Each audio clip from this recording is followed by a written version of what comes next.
All right, we're at 6 o'clock, are we not? Yes, we are. Oh, shoot, I didn't sign those. Good evening, everyone. Thank you all for coming. Tonight is Thursday, February 2nd, 2023. It is 6 p.m. I'd like to call this meeting to order for Clearlake City Council and the City Council Chambers at 14050 Olympic Drive in Clearlake, California, 95422. We are in order. Madam Clerk, could you read or call the roll?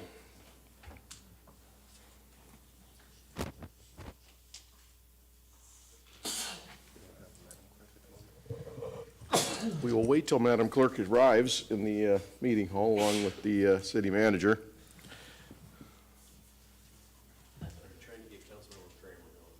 Okay. I apologize, sir. I heard him. I thought he was in the Zoom.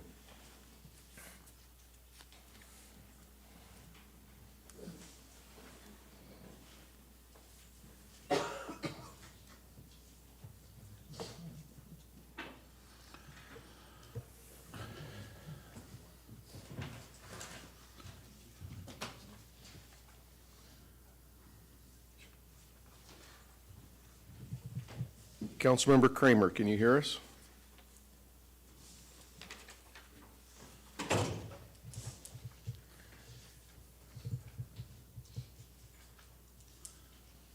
There he is.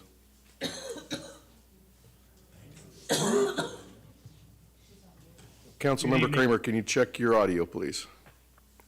Yes, I hear you. Do you hear me? We do. Very good. Madam Clerk, can you call the roll, please?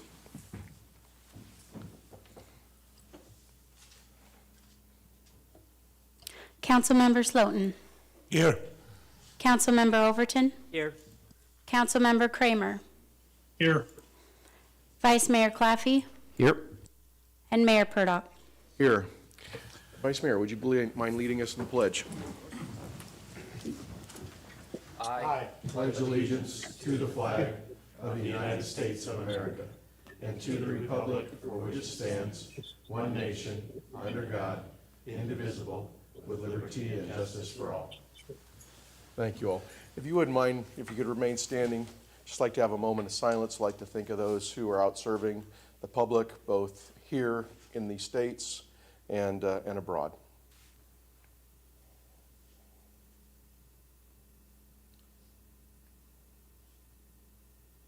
Thank you all very much for keeping them in your hearts and prayers.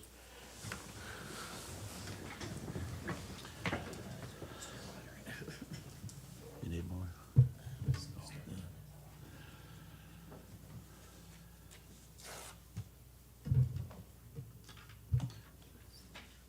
All right.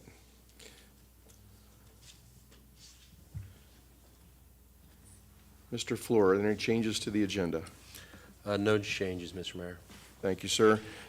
Do I have a motion to adopt the agenda? I moved to adopt the agenda. Second? I have a Second. motion by Councilmember Slutin and a second by Vice Mayor Claffey. All those in favor? Aye. Aye. Since we have a member remote, we'll need to do all votes. Thank you for roll call, correcting me. thanks. Madam Clerk, could you call the roll? Councilmember Slotin. Aye. Councilmember Overton. Aye. Councilmember Kramer. Aye. Vice Mayor Claffey. Aye. And Mayor Purdock. Aye. Moving on to item E, presentations. We'd like to now offer presentations and certificate of appreciation for the Breakfast with Santa volunteers. Tina, would you like to join me at the podium?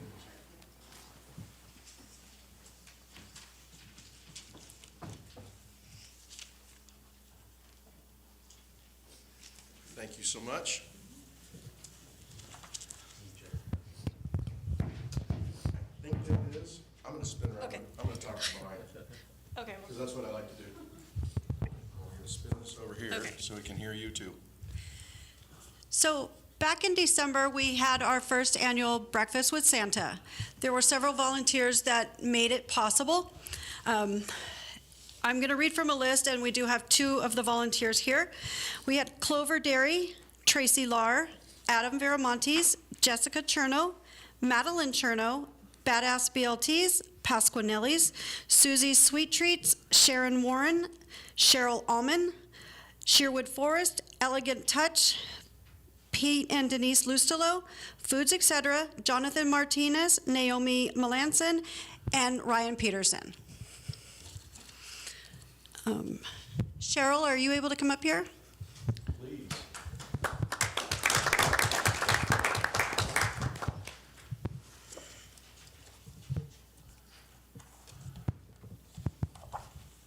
Thank you, Cheryl.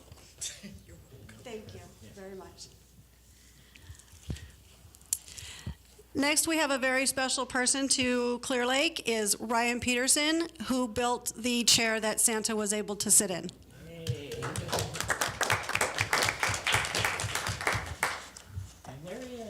Thank you for doing that, sir. There you go. Thank you. Thank you. How'd it go? Do you mind making a comment? The breakfast with Santa and building the chair. It was very fulfilling. I just like helping out. No, and we appreciate He that. worked a full shift and then came home and finished that and brought it early in the morning. It means a lot. And then went back to work. And then went back to work. It means a lot to the kids. It does. Thank you very much. Thank you, sir. All right. Can we hang into those inside? Yeah, please, thank you.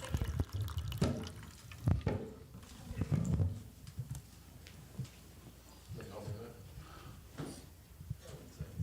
I think we're good. All right.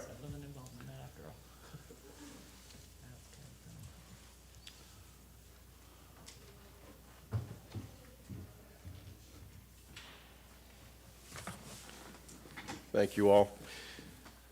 All right. Next is a time for public comment. If you have a comment you would like to make, we ask that you keep that to 3 short minutes, and that it not reflect something that is already agendized for tonight's meeting. Remember that due to the Brown Act, we are not able to respond or comment back to you if you have any comments, but we may be able to refer you to staff or someone that can help you if you need help. So with that, anyone in the chamber would like to make a public comment at this time? Seeing none, Madam Clerk, anybody in Zoom? There are no hands raised on the Zoom, Mr. Mayor. Thank you so much. Then I will close the time for public comment, and we'll move on to the consent agenda. Would any of the council members like to remove or pull an item from the consent agenda? Thank you. Any member of staff? Seeing none, any member of the public like to discuss or pull an item from the consent agenda? Anyone in Zoom? There are no hands raised on the Zoom, Mr. Mayor. Very good. May I have an, Mr. Mayor, I'd like to move to approve the consent agenda. I'll second. Mayor, I'll second. I have a motion by Vice Mayor and a second by Councilmember Slotin. Sorry, Councilmember Kramer. Madam Clerk, could you call the roll? Councilmember Slotin? Aye. Councilmember Overton? Aye. Councilmember Kramer? Aye. Vice Mayor Claffey? Aye. And Mayor Purdock? Aye. Thank you very much. Now, moving on to the public hearing, I would like to open the public hearing with item number 4, an appeal of the Planning Commission's decision on December 13th, 2022, of the conditional use permit application CUP 2022-02, a design review number DR 2022-02, and corresponding environmental analysis CEQA IS 2022-06 of 6356 Armeo Avenue in Clearlake, California 95422, assessor's parcel number 042-121-25.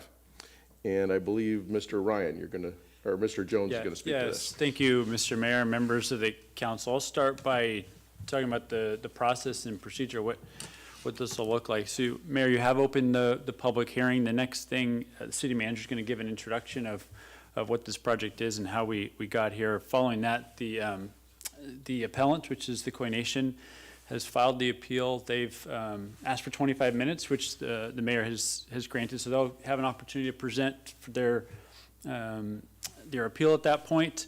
We'll then open it up to public comment. Members of the public would have 3 minutes to present their comments. Following that, we'll do a further staff presentation.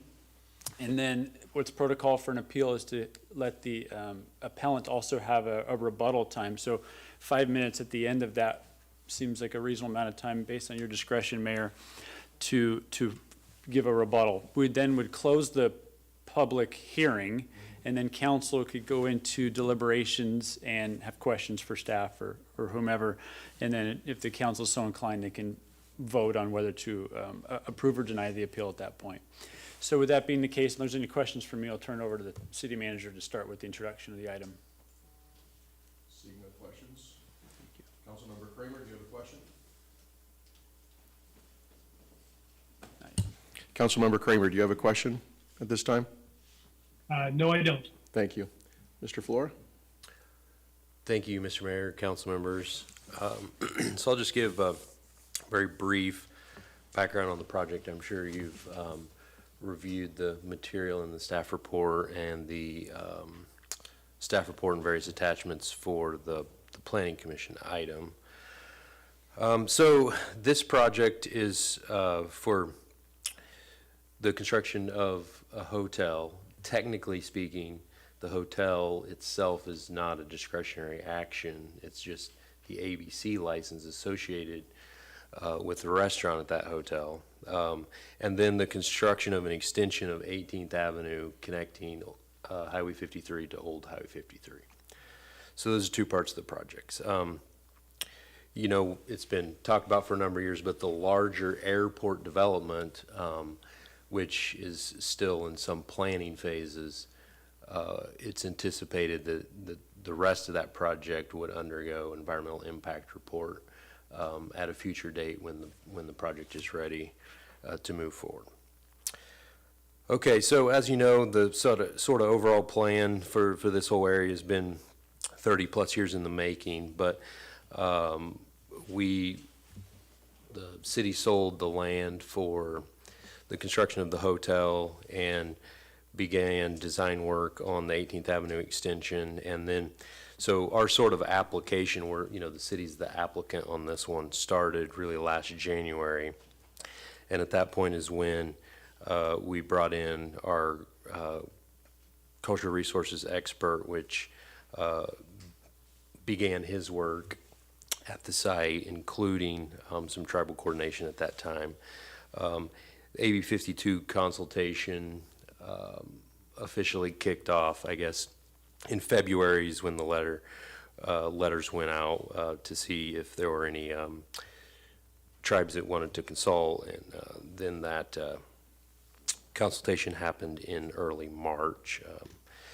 And so from there, the city got all the comments back from various agencies and the comments from the tribes. And in October, the draft mitigated negative declaration was prepared and circulated.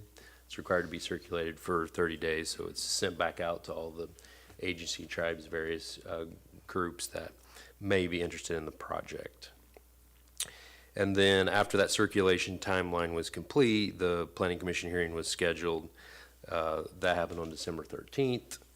And at that hearing, the Planning Commission unanimously approved the project. And then the Khoi Nation filed their appeal on December 22nd within the timeline allowed per the municipal code. We have received 2 sets of correspondence from the Khoi. There was one as part of the appeal, and then there was a second one that was sent this afternoon. So as soon as we received that, we forwarded that along to the council. So I'm sure you've had time to look at that as well. So I guess I wasn't going to really get into any other specifics of what happened. I'm sure there may be some questions about that from the council in the future. But at this point, unless you have any questions of kind of the process of the project thus far, No, that would be the time to turn over to the Khoi. Thank you, Mr. Flora. We have members here in the chamber, and I just want people to understand kind of where we are and why we have this appeal before us. At this time, Mr. Beltran, I understand you're here. If you would like to step forward and introduce your team for the appeal.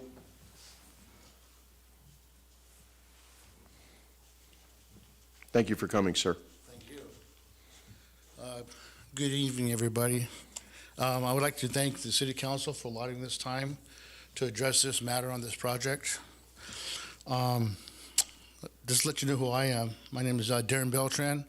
I'm the tribal chairman for the Coordination Northern California.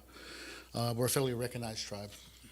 But at this time, I'd like to cede my time for our tribal historic preservation officer, Robert Geary, as well as our council, Holly Roberson and Bill Chisholm. Thank you very much. Thank you, sir.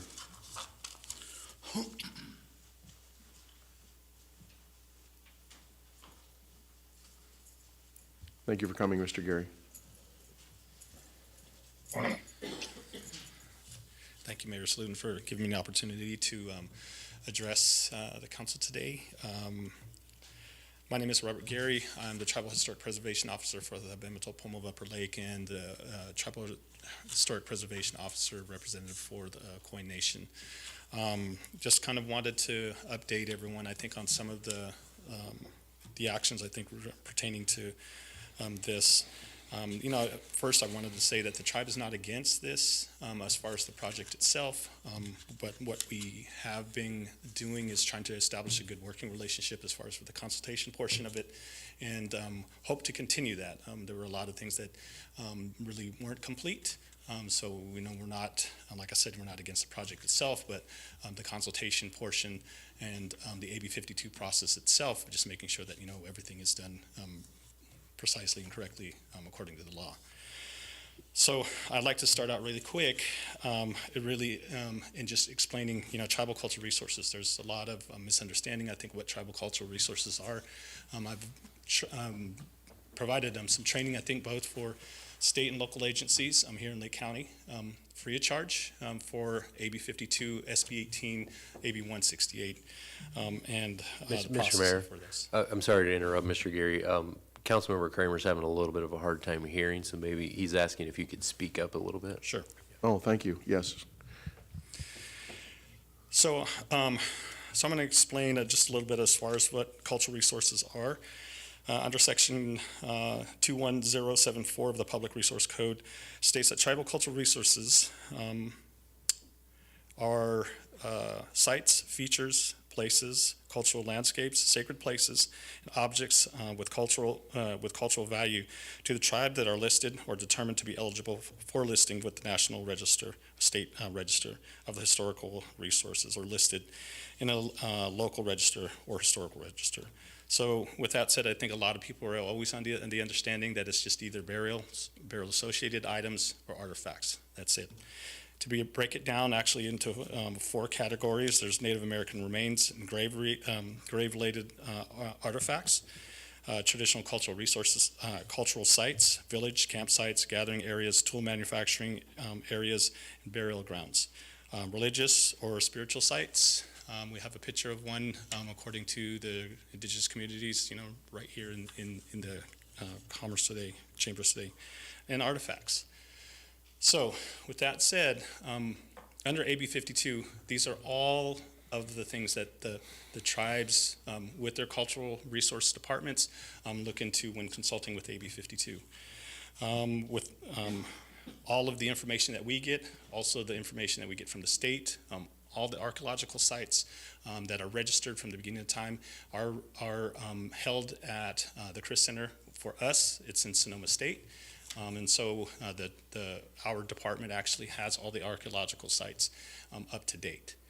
So anytime that we get a notification, we definitely look into where it's at, how sensitive it is, with that scientific date, along with the cultural date, the cultural data that we get from the community, the elders, and any of the knowledgeable tribal community members. So we kind of mix that all together when we make our determinations. So, with that said, I think you've been provided a map with cultural resources that are a part of or close in proximity to the actual APE. In that, I actually put a buffer anytime that I make a map for a project. Usually I go out anywhere from a half a mile to a mile to determine how sensitive an area is. Usually if there's one that's within that buffer, it's definitely something that we look at as far as an indicator of other things to look for. So with this project that we have, there are numerous sites that are within, and I've actually cut the buffer zone down to a quarter of a mile, just because the city of Clear Lake itself, just like the indigenous communities, looked at the area and seen and saw all the cultural resources that it provided. I was just going to say, if you could just speak up a little bit more, Sure, Mr. sorry Geary, about thank you. that it provided, we thought so too. So we definitely established villages here, been here from the beginning of time, and so our footprint is definitely here. So with that said, there are 10 prehistoric sites that are within a quarter of a mile. The closest is actually within 118 feet. A quarter of a mile, just for I guess you're understanding like kind of how much area we're looking at. So a quarter of a mile is 440 yards. So there's an old boundary that was established in 1916 of the old Lower Lake Rancheria that was established for the rancheria there at that time. That's 118 feet away from this project, Project APE. There's a registered site to the west that's 113 feet. So close in proximity, very close. So our concerns is that when tribal cultural resources are that close, we really take into consideration what can be under the ground. The sites that we get for our maps from the Chris Center let us know what's been found. Our concerns are always the things that haven't been found, and we come across them every day. So when that happens and we look at having, like I said, 10 prehistoric sites, a known boundary of the Lower Lake Rancheria, close in proximity, and then there's one historic site that's next to that. This is a sensitive area, highly sensitive area. Cultural resources and historic resources that are there. This is one of the reasons why we are making sure that the due diligence is done correctly and precisely to make sure that we don't make impacts to that historical data that's there. One of the things that we want to really explain is the importance of not removing culturally sensitive soil. It's the footprint of and history of the indigenous people that are here. It's also data that can help us better understand in that cultural resource, or with those cultural resources, things that have happened in the past archaeologists use today to be able to determine things like, drought, floods, famine. All of that comes from historical and archaeological data. So this is all a part of what's in or close in proximity to the APE. So one of the things is that I think, when we went into consultation, we brought all of this knowledge to the table. We were never contacted after that to further this consultation if there were any further concerns about what to do or even how to mitigate what was there. We continued, as far as the tribe, continued to wait to find out whether or not there was going to be a determination. So I sat with the city, I consulted, I brought all of my information to the table, and I didn't get anything back until I received the NOI in November. And so consultation was basically cut short. There was no determination. Some of the facts that were being brought to the consultation table weren't brought in or took into consideration. There was no mitigation, even though at consultation I brought a treatment protocol to the table that if we do find something, this is how we'd like to be able to do it. Monitoring to be able to make sure that we can lower the impacts. On this project, a full-time archaeologist was not going to be on site. Without having monitor there to make sure that any cultural sensitive soils that were going to be hit, no one was going to be able to make that decision. So tribal cultural resources are non-renewable. Once they're destroyed, they're done, they're gone. We don't get those back. That history, that footprint of the indigenous people that were here is now gone. We can't replace that. And so this is one of the reasons why that important consultation, meaningful consultation happens between both the agency and the tribes. This is the reason why AB 52 is put into place. AB 52, SB 18, all the other CEQA laws that we are to follow are to make sure that we protect and preserve what we have that's left. Some of the other things that really are not understood and told and looked at is some of the practices from the tribal communities that we think that they're done. We still do those practices today. Myself, my wife, we taught our kids, and now even our grandkids. In those areas, southeastern Pomo tribes, 3 of them were on the southern part of the lake. You have Rattlesnake Island, Buckingham Island, and Indian Island. The only tribes that practiced this practice that they had, because they lived on islands, was that there were tracts of land that went out as spokes that families stewarded and took care of and had those resources that are in there. So with that said, in a tract of where that project is going to be located, there are two land tracts that are there. Otsom Kanaudai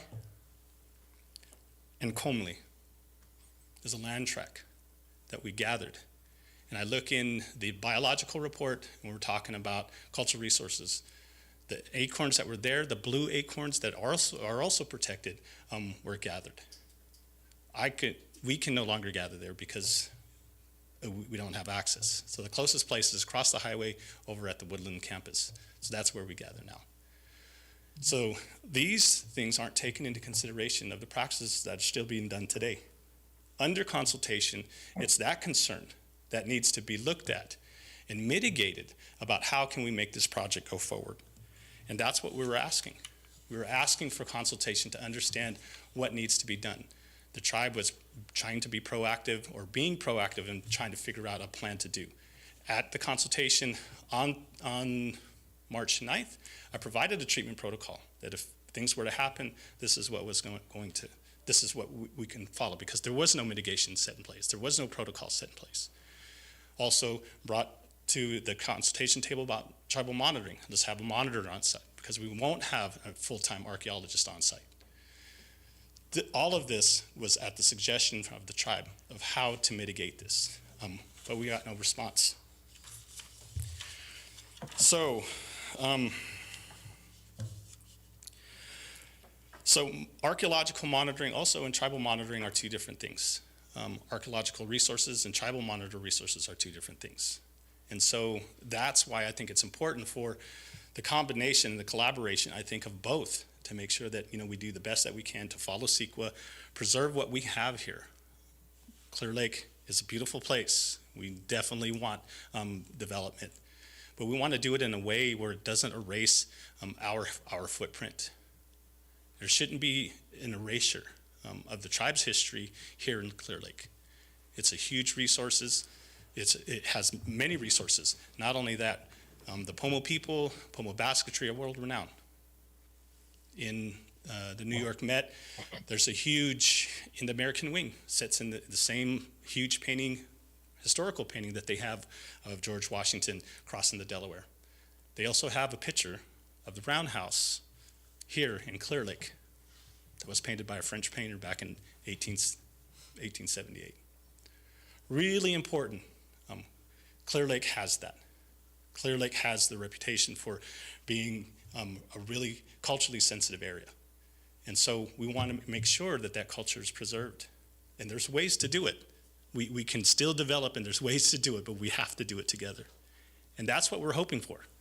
We're hoping that there's a better understanding of how important those cultural resources are.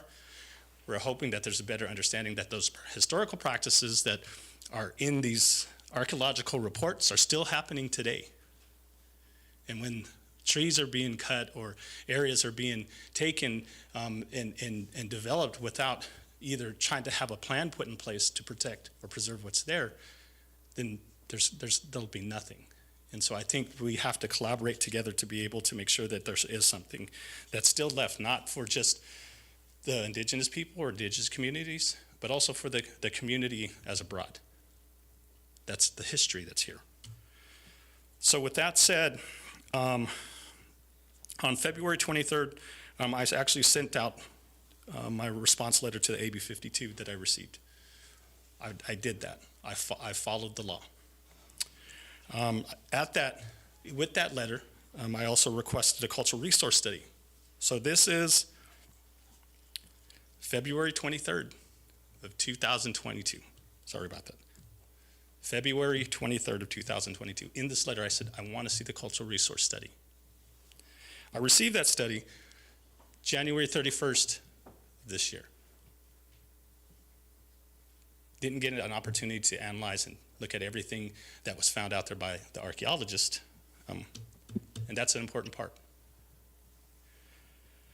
So one of the things I think is really important is to understand that all information and data that's collected for a project is really important, especially dealing with CEQA and environmental issues. Tribal cultural resources are a part of the environment. They're a part of the process. So as far as the timeline that's for this, I'm here just kind of going to go down the line of like exactly what had happened. AB 52 and the RFR notification, we received that on February 16, 2022. Like I said, I responded to that notification, and on AB 52, I get 30 days. I responded on the 23rd of that month. Asked and request for cultural resource study and a consultation. Consultation happened. I brought my concerns to the table. There was no definite on what was going to happen from there. So consultation is still ongoing. We considered that it was still ongoing. After that, the same day on March 9th, 2022, I went back to my office, went through my notes, sent off a letter exactly explaining what happened at that consultation, what we requested, what I left, treatment protocol, monitoring agreement, also asked for AB 52 notifications to be certified mail. I'm also still waiting for a reply, I think, with that, because it's saying it's under review, even though everyone else, I think, that's a part of this project is receiving certified mail about project information for this. So the notice of intent, and then I get it on November 26, 2022. Not understanding exactly where the finalization of the consultation happened. Wasn't, aware. I didn't receive a letter. Didn't receive anything about that consultation was closed. So I think with that and everything that we followed in CEQA and AB 52, we're asking, and I know for myself, is just to ensure that consultation is continued. We're still in consultation. We were never notified that consultation was done. Thank you. Sure. November 26th is when we got an email notifying us of the NOI. The notice of intent. Consultation happened on March 9th. And nothing in between there. So, I come, I think, really quick, is I come as not just a tribal historic preservation officer, a citizen of Lake County, citizen of one of the indigenous communities from here.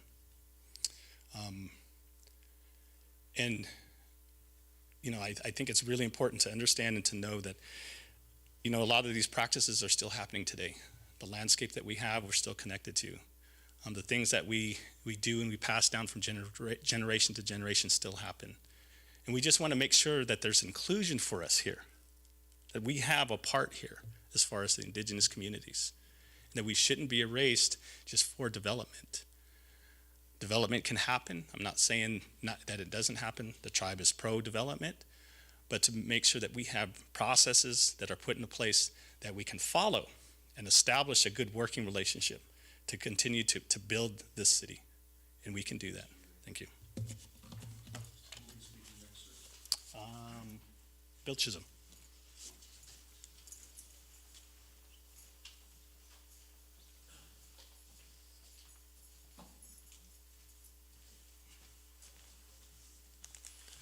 Good evening, Mr. Mayor, council members. I'm Bill Chisholm. I'm an attorney representing the Koi Nation. And I did want to just clarify, I know in the staff report there was an indication that the firm I'm with, the Chronic Moskovitz firm, filed the appeal. But as I think staff properly noticed, this is the appeal of the Koi Nation. And the reason, as Mr. Gary stated here, we're here, is our concern about whether or not the requirements of AB 52, Assembly Bill 52, have been filed, have been complied with. That has been around since 2014. It's a part of the CEQA process, and it basically says that when requested, a lead agency, such as in this case the city, must engage in consultation with tribal representatives before it adopts a mitigated negative declaration, EIR, whatever the appropriate environmental document is. And in fact, it can't approve those documents until the consultation is complete. And by consultation, it's not a one and done meeting. It's not, well, we met once, check that box and we're done. Consultation through the materials interpreting AB 52 talks about an ongoing process, a dialogue, a give and take, and to find out what is appropriate, what is not appropriate. Consultation needs to continue until either there is agreement or until one side or the other decides there's not going to be an agreement, we're at an impasse. That is what did not happen here. Things got off to a good start. As Mr. Gary explained, in January, the city's consultant reached out to the tribe. There were discussions. Unfortunately, the mitigated negative declaration doesn't exactly describe what happened. The tribe did say you need to move with caution with this, and the tribe did not say, as perhaps the M&D suggests, that well, just keep us informed. Actually, if you look at the cultural resource study compared by the city's consultant, Dr. White, the city committed to coordinate with the tribe. The city's planning director made that commitment. That coordination was not done. When we jump ahead until February, the city got off to a great start with the consultation process. It invited the tribe to engage in consultation. There was a meeting on March 9th rather, and the tribe appeared. There was discussion. There was correspondence that very day from Mr. Gary. Mr. Gary requested reports, requested studies, requested the cultural report. Mr. Gary provided information as to proposed mitigation, as to the need for monitoring, and invited the city to contact him. That was in March of 2022. Since that time, nothing happened. No outreach, no contact, no provision of documents to the tribe, nothing. Jump ahead to the Planning Commission meeting. The Planning Commission was aware of AB 52. One of the planning commissioners asked city staff, did the consultation occur? The answer would have been, well, no, it was not completed because we never contacted the tribe again. However, what the response was a little bit off to the side, saying, well, we sent out some draft documents, draft EIR environmental documents, and the tribe never responded. That's a separate process. That's not the consultation. The tribe does not somehow waive or cease consultation by responding or not responding to a draft document. So unfortunately, the Planning Commission proceeded without a question being answered, a crucial question being answered. And so I think as we stand here today, we really cannot say in good faith that consultation is concluded. It is not. And we cannot say that there's an impasse because we don't know. Consultation has not been concluded. Consultation is very important, and Mr. Gary went into that in detail. There are, as you will see, we provided some cultural maps. It's confidential, so we have provided it in a confidential manner to the council.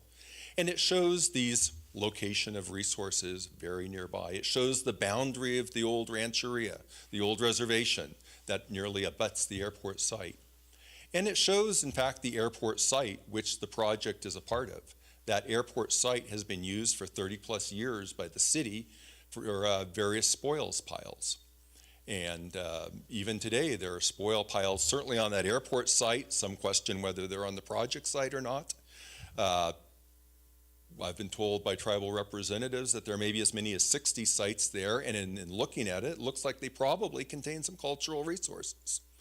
And in fact, we know within the past few years, there were some spoil piles deposited on the airport site that contained documented tribal cultural resources, as well, I will finish up, as well as human remains that were on the site nearby, airport site nearby where the project is. And there's a cumulative impact as well. But to get to where we're going, council members, Mr. Mayor, tonight we are at a crossroads. There are a couple of alternatives the city could elect, and those were set forth in the staff report. Certainly the city could proceed with the mitigated negative declaration, deny the appeal, and that unfortunately would invite litigation. I don't know if the city has been involved with CEQA litigation. It's a potentially long and costly process. It involves preparation of a record, trial court hearings, perhaps an appeal that could last a couple of years. If the city does not prevail on appeal, there are provisions that make it quite likely that the petitioner would be awarded their attorney's fees as well, not to mention the attorney's fees the city would face. So it is a long, expensive process, delays the project. Then there's the alternative, which we would promote, which would be continue this matter for a few weeks. Sit down, allow consultation to occur, perhaps designate a couple members of the council as an ad hoc committee, meet with the tribe, see if mitigation is possible, see what can be done, and the project can move forward. If in fact, as the city says, that there are no tribal resources on the site, there's no harm in putting mitigation measures in place because they're never going to come into play. So that's an easy solution.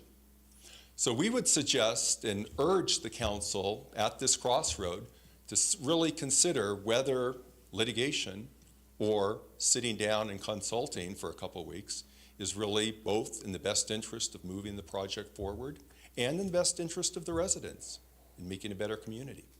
So with that, I would urge the council to either affirm the appeal, accept the appeal, or at the minimum continue this matter so that in fact we can seek a resolution as consistent with AB 52.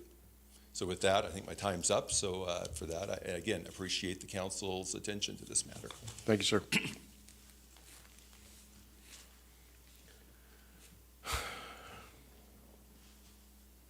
Councilmember Overton? No. Thank you. At this time, I thought there was someone else wanted to offer some testimony. I know we ran a little long, but I do want to afford our appellant time to get their appeal in.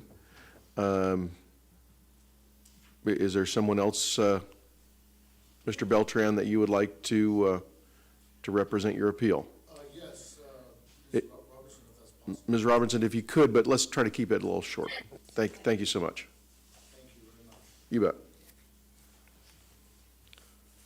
Very gracious of you. How much time do you want to give me? Well, let's just, I have no idea what you're going to present, so let's just try to get it in a timely fashion.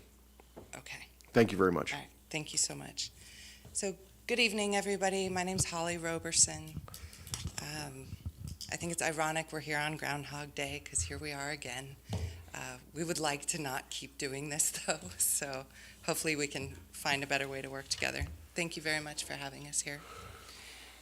Just in addition to the points made, I also want to thank the city for doing a more robust job in consultation on both the Burns Valley project and the Austin Park Splash Pad project. Dirk Sluten's been key to that, so as your city attorney, we appreciate that.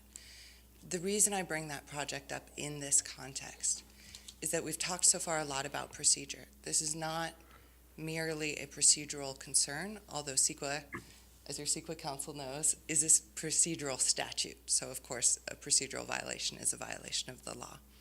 But we're also very concerned that there will be a substantive direct impact on physically present tribal cultural resources on this project, because there's a history, a cumulative impact in this area, as you can see in the confidential maps provided to you this evening.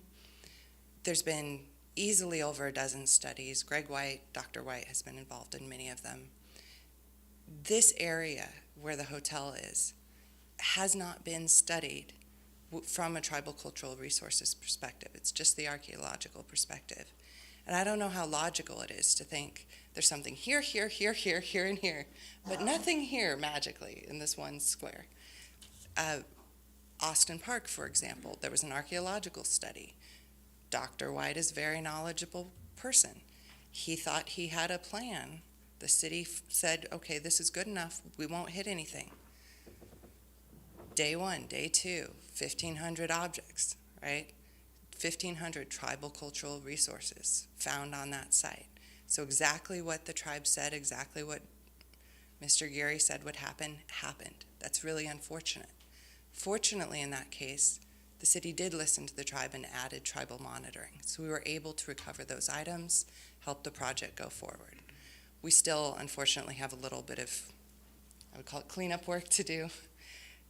That's in part because the Tribal Cultural Resources Treatment Protocol, the same document Mr. Gary provided, we did not figure out together ahead of time in consultation what exactly happens, right? So this is about prior planning prevents poor performance.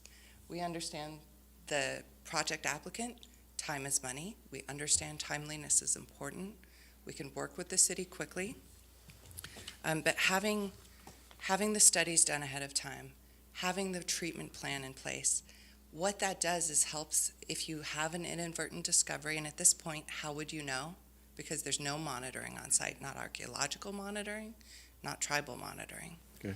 So how do you know if nobody on site is trained? I mean, if somebody's out there operating a backhoe and they don't know what they're looking for, it's very easy to hit something and destroy it before you even know you did. So these plans and mitigation measures that we're proposing, believe it or not, are actually designed to help the project move forward more smoothly once construction starts in a way that is also respectful of tribal cultural resources and follows the law. That's what the monitoring plan's about. That's Okay. what the tribal cultural resources plan is about. I've brought with me this evening, should the city council wish to consider it, draft mitigation measures that the tribe believes would make the city's determination that mitigation for the MND to the level of less than significant impact is adequate. That essentially allows us to stand down. Or these could be conditions of approval, right? You have the ability, with your council's advice, of course, to adopt conditions of approval, move the project forward with these prudent measures in place. Or, as the speakers before me said, we can go backward. Not backwards, but finish consultation and then move forward. But I just came tonight to assure you the Koi Nation is not trying to stop development here in Clearlake. We live here too, right? Our kids will be here. I will probably stay at that hotel. We just want to make sure that the law is followed. I personally wrote the CEQA guidelines for AB 52. I've worked on millions of dollars and in some areas billion-dollar projects where you work with the tribe effectively and you get your project done on time. So the Planning Commission has heard this from me. Mr. Sluten's heard it. I want the City Council to hear it. I'm volunteering my time. We will give the city staff and the City Council, whoever you want to invite, pro bono free training. We will work with you on development guidelines and standard mitigation measures. We can break this Groundhog Day cycle. You don't have to spend so much time with us.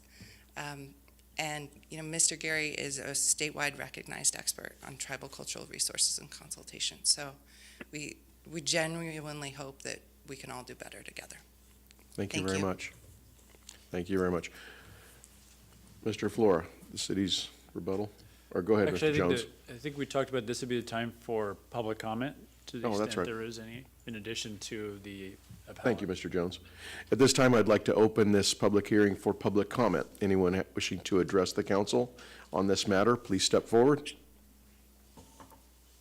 State your name, your city of residence, and your points. Remember, we're keeping this to a three-minute maximum. Cheryl Almond, City of Clearlake. I want to support the process that we interact at a more efficient level than it sounds like we have been to secure any tribal sensitive areas and artifacts that need to be cared for in an appropriate and passionate manner. Thank you. Thank you, Ms. Ullman. Anyone else wishing to speak on this matter? Please step to the microphone, state your name. Good evening, Mayor and Councilman. My name is Katina Geary. I am a resident of Clearlake Oaks, and I have children who are from this area as well, indigenous to Clearlake as well. So after hearing everything and reading the mitigated negative declaration, I should also state, I'm also chairwoman from our tribe in Santa Clara Valley. Silicon Valley is where our people are from, and I'm current chairwoman. I also deal with these projects, development projects by big tech companies, large, small, all around. And so I'm very familiar with standard mitigation measures. And reviewing these mitigation measures, there really is no mitigation for tribal cultural resources here. All it does is refers back to cultural resources. So cultural resources and tribal cultural resources are separate categories under CEQA law. Simply referring back to another category is inadequate. So that's something that has to be worked on. Tribal cultural resources is just that. So it's receiving input from the tribes. I don't see that here. There's something that mentions koi and something about a house. That's it. From what I understand, Mr. Gary has consulted and has raised some questions. It sounds like they're not even noted here, and that's something that needs to happen. When a tribe consults, a report should actually be done, and the public should be able to read, okay, so this tribe had this concern, and so what is the city doing to address it? I don't see that here either. So one thing is a proper mitigation, and I'm just going to read you one, and this is one for a project where there were resources a half a mile away, not 100 feet. And it basically says, prior to any ground disturbing activities on the project site, each construction crew involved with the ground disturbing activity will receive mandatory tribal cultural resource sensitivity training. So that's to protect the resources in case they'll know a little bit of what to look for. But also a tribal monitor will be present during construction, places that involve ground disturbing activities. And then it goes on and on about how resources should be treated and that the tribe should be involved in every process, including the mitigation plan and the mitigation, the treatment plan. So we need to make sure that the resources here are protected. Clearlake is very special. It's the oldest freshwater lake, right, in California. A lot of people don't know that. But it's also rich with cultural resources.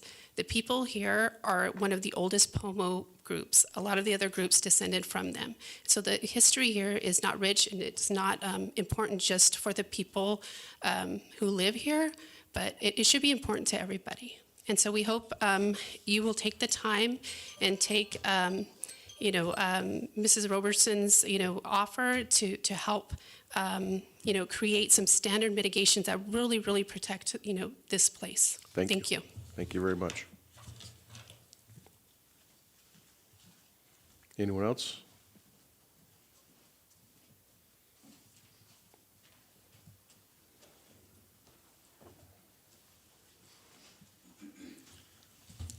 Dave Hughes, and I live at 2705 Old Highway 53 in Clearlake. Welcome. Thank you. I am definitely all for, well, let me back up. Personally, I'm getting the feeling that the CEQA process is almost being abused by whoever these people are. I don't know where they live. I don't know where they're from. I've been here since 1975. I've worked with the state of California on passport and time projects, participated in a number of different digs for cultural resources. I think they need to be protected. But the way I'm looking at this, and I apologize for being late, so I haven't heard everything, but this project is, the way I look at it, on 20 feet of fill. And I'm not saying there aren't any necessarily resources in there, but we cut over here and we filled over here. Whatever was there is disturbed. You can walk on the beach and find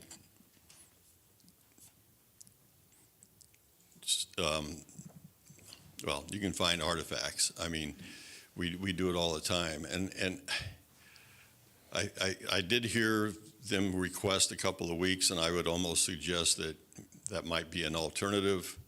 I mean, I certainly don't want to see a suit, and that's where I think the abuse comes in. They come up here, they threaten you with a suit, and that's going to cost us 2 years. And we don't want to see 2 years, but I think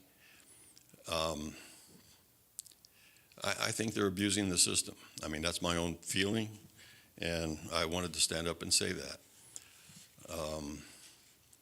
I've been a planning commissioner at the County of Lake, and like I said, I've lived here for almost 50 years. My wife's been here longer, and my wife used to go to the LM Indian Colony and participate with people there. So I'm not saying we ignore the heritage and the I mean, we have evidence of man, what, 40,000 years old in Lake County? I think I heard that once. 20,000 anyway. So Lake County's an archaeological site, period. And we do need to protect that, but we also, well, I'll leave it at that. Thank you. Thank you for your comments. Anyone else wishing to speak on this matter here in the chamber?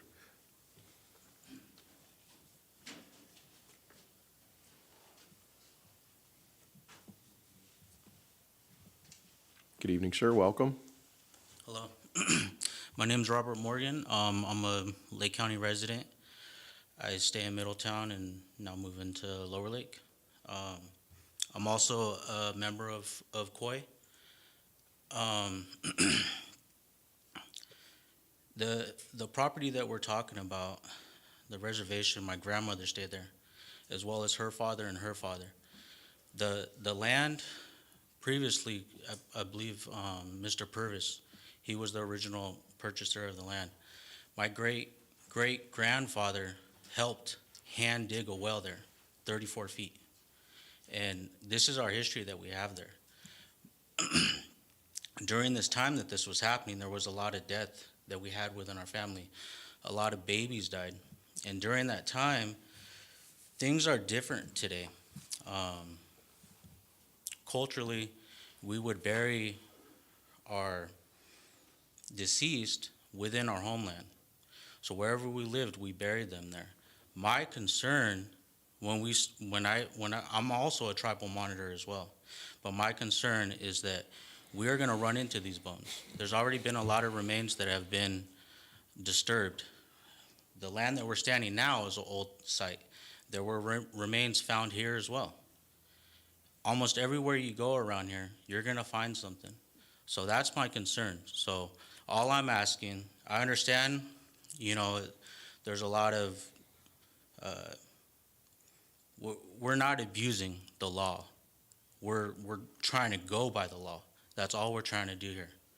And we just want to make sure that we can avoid this. We don't want to stop anything. We just want to make sure that we can move forward, but we follow the law. And that's all it is. But we do have history here. And it's historical, prehistorical. It dates back 20,000 years, at least that we know of, that we have evidence of. And we're just trying to protect those books that are in the ground. We don't want it destroyed and put away. We've had artifacts, remains that have been dumped off-site like it was nothing. There's a lot of things that have been pushed into these creeks that are my relatives. Some of the artifacts that they've made have been destroyed, and they're collected and hung up on walls within this county. And just like the person that just got up here and spoke, you could walk along these shores and you could find these artifacts. And unfortunately, that's what happens every day, and it's been happening for the last 100 years, and we can still do it. That's how much resources we have within this county. It's very special. It's very special to me. It's very special to my tribe. So I just wanted to Thank say you, that sir. much. Thank you. Appreciate your comments. Anyone here in the chamber wishing to speak? Seeing none, Madam Clerk, is there anyone on Zoom? There is a hand raised on Zoom, Mr. Mayor. Aaron, go ahead. Thank you. Can you hear me okay? Yes, we can. Thank you. Okay, Erin McCarrick, resident of Clearlake. And I'll speak first as the planning commissioner who asked about the tribal cultural resources and the consultation. And the reason that that question was posed was due to the ongoing conversation of the tribes and the city to find a way to work together on AB 52 in the spirit of the law, and then also on the ongoing projects that are moving the city forward, but also opening up a lot of potential for tribal resources to be found. And just as the woman from Silicon Valley mentioned, it is tribal cultural resources. And the question was about consultation because of the ongoing conversation, but also because it was not clearly mentioned in the conditions of approval. It was cultural resources and not tribal cultural resources, which are two distinctly different things. And so I'm not sure if those changes were updated. Mr. Roberts had said that he would update those changes to include tribal cultural resources. I could be looking at a different draft. I didn't see them. And now I'm speaking as a citizen of Clearlake who wants to see the progress that the city is making and the amazing work that the city is doing to beautify and provide recreation and provide commerce, but also with the hope that there is the following the intent of AB 52 and that consultation, and looking to our city leaders to respect all the heritages, because you could unearth things that are maybe not tribal resources, but also cultural. When you drive into Clearlake, you drive past Anderson Marsh State Park, which is preserving that legacy and that history. You drive into the Riviera and you drive by the Eli's stage stop. So there's that. There isn't, minus the rancherias, there's not necessarily too many places where you can understand the tribal history in Lake County. And so with the tribe saying, can we preserve what we have here? And with the city engaging in this, I think that there is an opportunity for our leaders to really highlight all the history that we have in Clear Lake and Lake County. With that, I had just a couple questions. One, I was wondering what happened to the conversation on the October 20th City Council meeting with the potential agreement on how to deal with tribal cultural resources. And then also, I guess the second one isn't necessarily a question, but a comment, because when Mr. Flora mentioned that they, was it in February, January, brought in the cultural resources coordinator, I'm thinking that the intent of AB 52 is to treat the tribal consultation the same way that is, that it's just the initial first thought of, oh, we're doing a project, let's talk to the tribe and have that conversation. That's commentary on my part, but there we go. Thank you so much. Thank you, ma'am. Your time has expired. Appreciate your comments, though. All right, anyone else, Madam Clerk? There are no further hands raised in the Zoom. Very good. At this point, I'd like to turn it over to Mr. Jones. Yeah, and I'll actually introduce our CEQA attorney, Mr. Andrew Scanch with the Downey Brown firm, so he'd like to speak to the council at this point. Thank you. Sir. Good evening, council members. If you'll excuse me, I'm going to read from a report that has been prepared, just put some finishing touches on it just this afternoon. So I'll read from it. I've got, our city manager has some copies that he can distribute. The report was generated after reviewing documents that have been circulated back and forth, communications from the city and from the tribes, and in consultation with city staff. So I'm just going to run through some things. I'm not going to read everything in here. Some of it's been background information that you're already familiar with and has likely been covered already. But I do want to cover much of it so that I can lay out the record for what I have determined in my review of the record. So the following report summarizes the requirements for tribal consultation under Assembly Bill 52 and the actions of the City of Clearlake, the actions the City of Clearlake undertook in completing the tribal consultation process with regard to the proposed airport hotel and 18th Avenue expansion project. For all projects where a notice of preparation is filed for an EIR or MND, AB 52 requires the lead agency to consult with any California Native American tribe traditionally and culturally affiliated with the geographic area of the proposed project. If requested by such a tribe,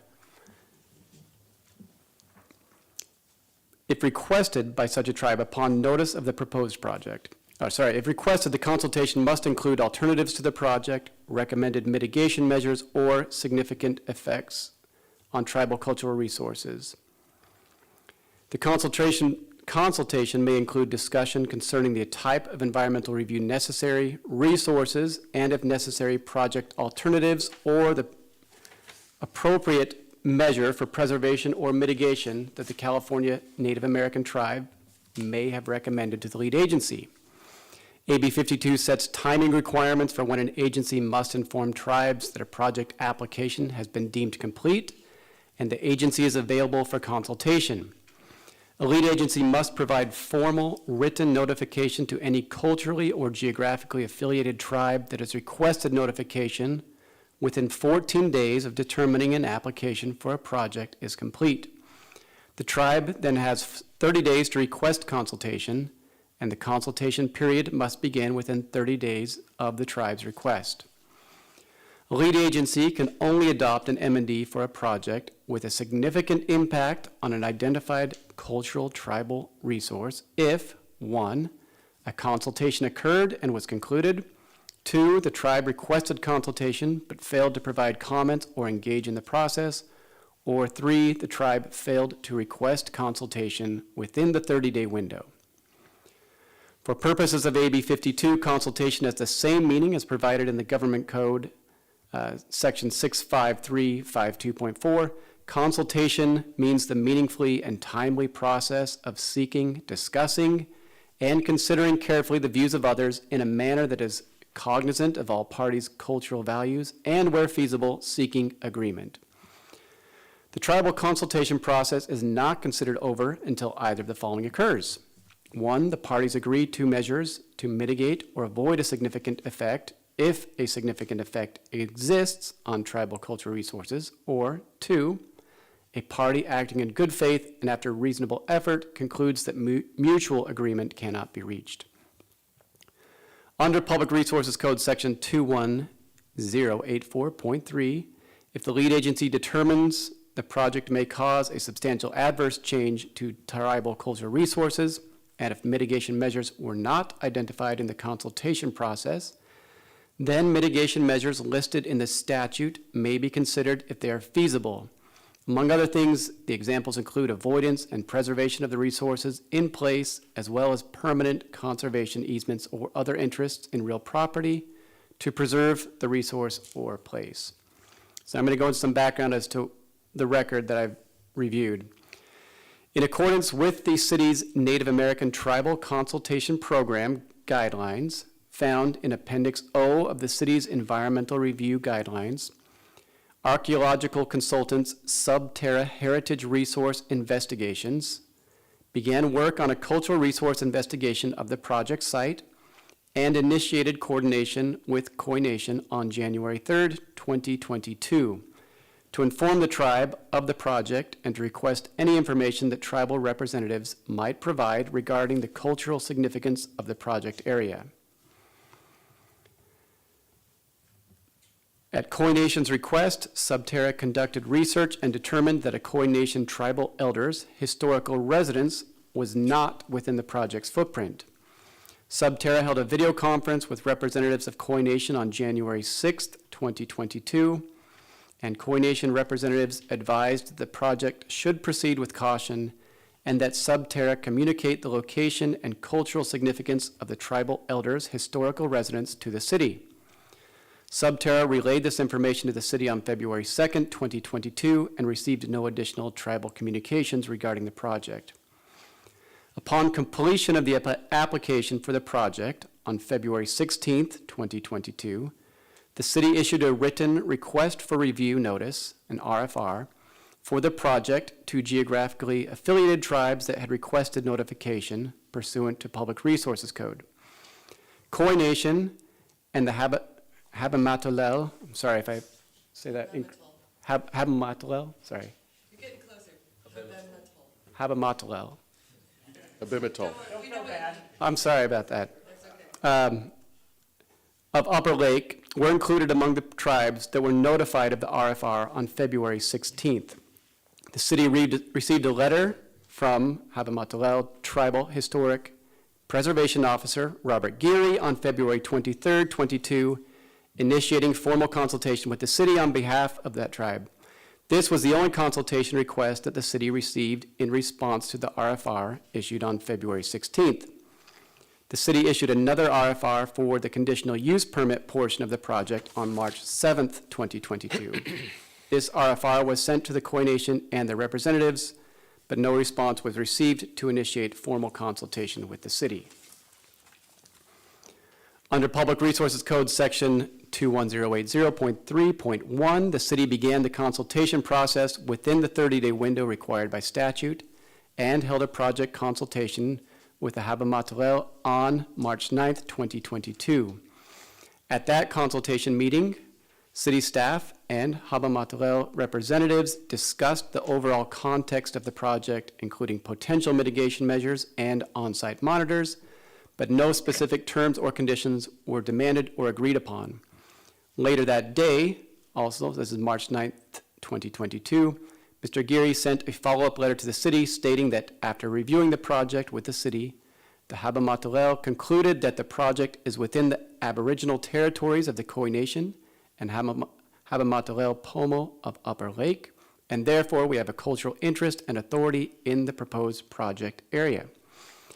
Mr. Geary's follow-up letter made no request for further consultation with the city and instead requested that the city put cultural monitors in place during project development and also for incorporation of the Habamatolel's treatment protocol for handling human remains and cultural items into the mitigation measures.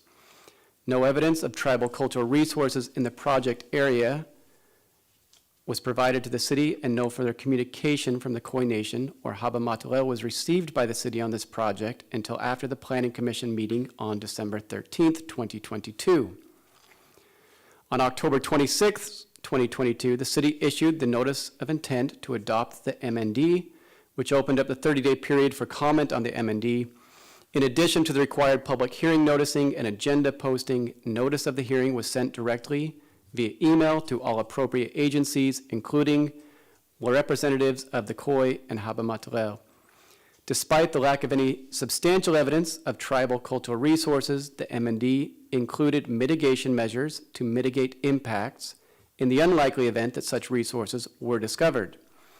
Based on these factors, it was determined that the proposed mitigation would be sufficient and that the alternative language proposed by Mr. Geary was unwarranted. The city properly noticed the comment period for the MND, but received no comments from any tribe in response to the Notice of Intent. The City Planning Commission held a noticed public hearing on the resolution approving the project and adopting the MND on December 13th, 2022. No public comments were given during the hearing. It was not until after the City Planning Commission approved the project on December 13th that the city received a letter from Koine Nation Chairman Darren Beltran regarding the project. In the letter from Koine Nation, dated December 20th, 2022, Mr. Beltran stated that the Koine Nation has responded to a notice from the city by submitting a government-to-government consultation request pursuant to AB 52, and that the Koine Nation consider consultation for the project to be ongoing. These statements were reiterated in a December 2022 letter from Koine Nation's attorney, that was attached to the tribe's appeal to the City Council. In the appeal letter, Koine Nation asserts that Koine Nation and the Haba-Matarel have entered into an intergovernmental agreement for cooperation, including that Mr. Geary, as Tribal Historic Preservation Officer, will respond to notices jointly as lead for both the Koine Nation and Haba-Matarel. Now I'm going to talk just as to those, how that process played out and comparing it to what's required. AB 52 sets strict procedural timelines for lead agencies in California Native American tribes to begin the formal AB 52 tribal consultation process.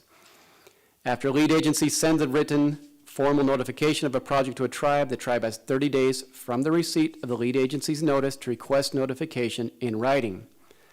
Given that the city sent out its last RFR for the project on March 7th, 2022, Koine Nation had until April 6th, 2022 at the latest to respond in writing to the city's notification. Koine Nation failed to do this, even though they had been aware of the project through contacts with Subterra from as early as January 3rd, 2022. Moreover, city email records indicate that Koine Nation and their representatives Darren Beltran and Yolanda Tovar received the March 7th, 2022 RFR on that same day at 10:09 a.m., and this is that Mrs. Tovar opened the email at 11:10 a.m. After Koine Nation missed the 30-day window to request formal consultation with the city, their opportunity to engage the city in the AB 52 tribal consultation process ended. Although Koine Nation had multiple opportunities to comment on the MND and engage with the city regarding the project, even after the window to request AB 52 consultation ended, they did not do so until Mr. Beltran's letter on December 20th, 2022, which incorrectly asserted that tribal consultation between the city and Koine Nation was ongoing. So I'm going to go over some of the items raised in the appeal letter now and what I've reviewed from the record. In the appeal letter, the Koine Nation asserts, among other things, that the city's consultation process violated CEQA. As noted previously, Koine Nation missed its opportunity to engage with the city regarding the project when it failed to request consultation by April 6th, 2022. Koine Nation contends that Koine Nation and the Haba-Matarel have entered into an agreement with the Haba-Matarel where Mr. Geary was charged with responding to notices on behalf of both tribes jointly. While there is no reason to doubt the veracity of this statement, there is nothing in the record to suggest that Mr. Geary was acting on behalf of Koine Nation when he requested consultation with the city in his letter dated February 23rd, 2022. This letter was written on Haba-Matarel Pomo Cultural Resources letterhead and states, I'm going to quote, "The Haba-Matarel Pomo Cultural Resources Department has reviewed the project and concluded that it is within the Aboriginal territories of the Haba-Matarel Pomo of Upper Lake. Therefore, we have a cultural interest and authority in the proposed project area and would like to initiate formal consultation with the lead agency." The letter makes no mention of Koine Nation or that Mr. Geary is also requesting formal consultation on Koine Nation's behalf. Although Mr. Geary's follow-up letter to the March 9th consultation with the city mentions that the project is within the Aboriginal territories of the Koine Nation and the Haba-Matarel Pomo of Upper Lake, there is no mention of requesting formal consultation on behalf of Koine Nation in this letter either. Further, in the follow-up letter, Mr. Geary requested that the city incorporate Haba-Matarel Pomo of Upper Lake's treatment protocol into the mitigation measures, and there is no other reference to Koine Nation other than the language I just mentioned. Even assuming Mr. Geary requested consultation on behalf of both tribes, the appeal letter's assertion that the city violated CEQA by failing to adequately engage in tribal consultation would still fail. And I'll just note, if it is true, assuming it is true that Mr. Geary requested consultation on behalf of both tribes, then it would also be true that Mr. Geary represented both tribes during the consultation that occurred. The appeal letter states the city's disrespectful and continued disregard of its obligations under AB 52 highlights a significant violation of CEQA, end quote. But the appeal letter fails to show that the city violated any statutory provisions or otherwise acted in bad faith with regard to its engagement with either the Haba-Matarel or Koine Nation. In fact, city guidelines require the preparation of archaeological reports before the AB 52 process is even required. and expert consultants engaged with Koine Nation from the earliest stages of the development process. This is pre-AB 52 notices. Further, under Government Code Section 65352.4, consultation means the meaningfully and timely process of seeking, discussing, and considering carefully the views of others in a manner that is cognizant of all parties' cultural values and, where feasible, seeking agreement. There's nothing to indicate that the city did not consult with the Haba Matalel in any way other than what is described in Government Code Section 65352.4. The city met in consultation with the Haba Matalel on March 9th, 2022, where they discussed the overall context of the project, including potential mitigation measures and on-site monitors. Although Mr. Geary sent a follow-up letter that same day requesting certain mitigation measures be put in place, nothing in AB 52 or CEQA requires the city to implement these measures. AB 52's consultation process only demands that the two parties seek agreement where feasible. In large part, the appeal letter's grievances regarding the adequacy of the tribal consultation focused on procedural and substantive requirements that the city is not required by AB 52 or CEQA. For example, the appeal letter states, the tribe requested consultation and a meeting occurred on March 9th, 2022. However, the consultation is not complete according to the statutory criteria. Therefore, adoption of an EIR or M&D is premature under Section 21082.3. I'm still reading the quote from their letter. There has certainly been no agreement on culturally appropriate mitigation measures to avoid, preserve, or mitigate impacts to TCR for the project. The city never responded to the tribe's identification of TCR and recommended mitigation measures. Consultation was never closed. Notwithstanding this open consultation, the city did not provide proper notice to the tribe of the project moving forward in the CEQA process, end quote. CEQA does not specifically prescribe a method for determining when a statutory consultation period is complete. Under Public Resources Code, Section 21080.3.2, the tribal consultation period is over when either party agrees to mitigate or avoid a significant impact, or when a party acting in good faith and after reasonable effort concludes that mutual agreement cannot be reached. Here, the city effectively ended the consultation when it circulated the MND and approved the project with the mitigation proposed in the MND. Nothing in the Public Resources Code specifically prescribes the method in which the city must conclude that mutual agreement cannot be reached. And CEQA does not impose procedural or substantive requirements beyond those explicitly stated in the CEQA statutes or the CEQA guidelines. Similarly, there is no requirement that the city specifically provide Koine Nation with notice that it was moving forward in the CEQA process. Although the city essentially did this when it sent the NOI to adopt the MND to both the Haba Matalel and Koine Nation and their representatives on October 26, 2022. The public was notified consistent with all legal requirements of the City Planning Commission hearing considering the project. Koine Nation never commented on the MND or otherwise reached out to the city regarding the project, despite having multiple direct notifications that the city CEQA process for the project was moving forward. While the appeal letter asserts that the adoption of the MND was premature, there are 3 scenarios under the Public Resources Code where an MND for a project with a significant impact on TCR can be adopted. If first, a consultation occurred and was concluded, 2, the tribe requested consultation but failed to provide comments or engage in the process, or 3, the tribe failed to request consultation within the 30-day window. Here, all 3 of those scenarios have arguably been satisfied at different times. First, the city consulted with the Haba Matalel after the consultation reached a de facto conclusion when the city circulated and adopted the MND. Second, although the Haba Matalel and the city held a formal consultation in March of 2022, other than in their follow-up letter from the same day, they never provided any further facts that would suggest that there was any TCR on site or that they wished to further continue to engage the city on the matter. The tribe was silent over following months during the public comment period and the Planning Commission hearing. Finally, as discussed previously in detail, the Koine Nation failed to request consultation within the 30-day window provided by statute.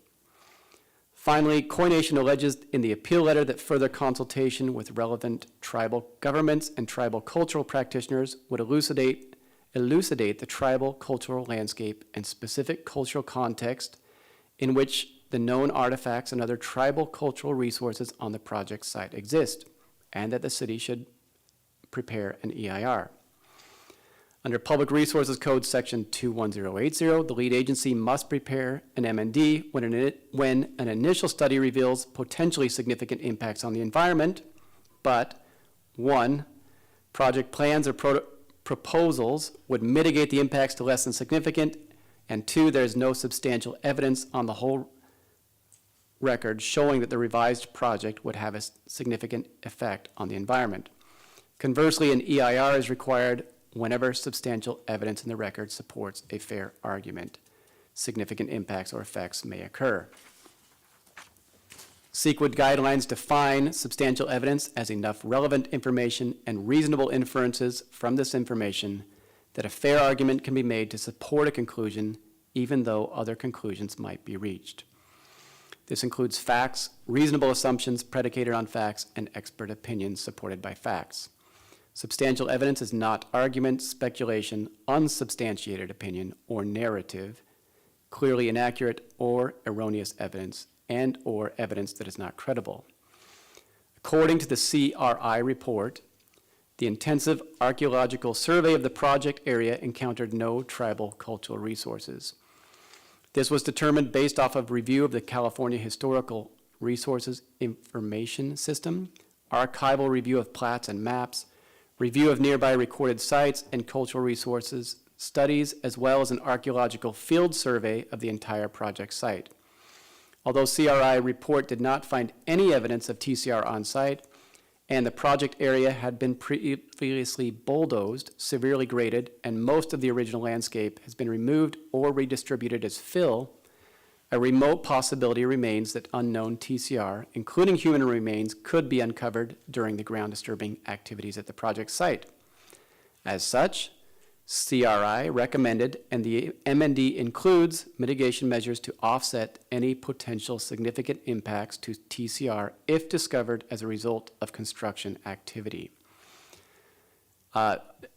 In this, I've quoted the mitigation measures.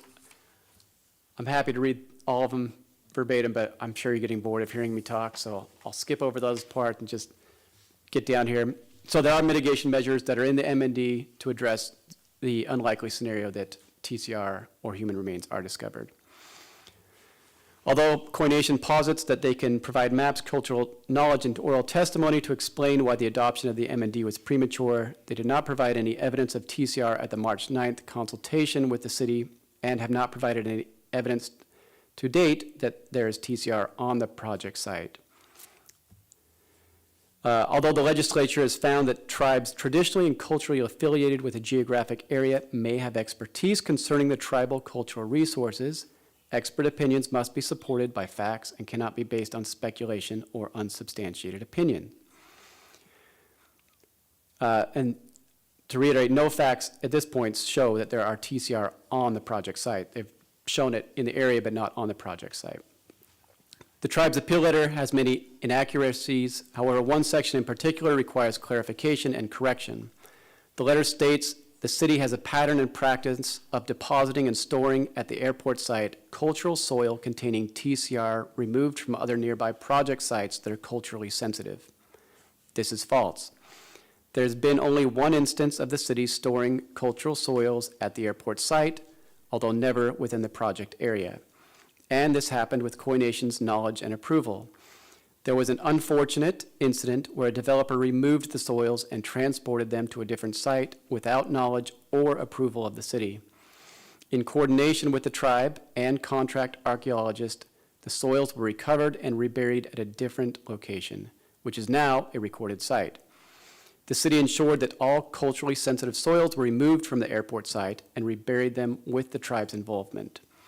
There are no remaining cultural soils at the airport site, and there have never been cultural soils stored at the airport site within the existing project area.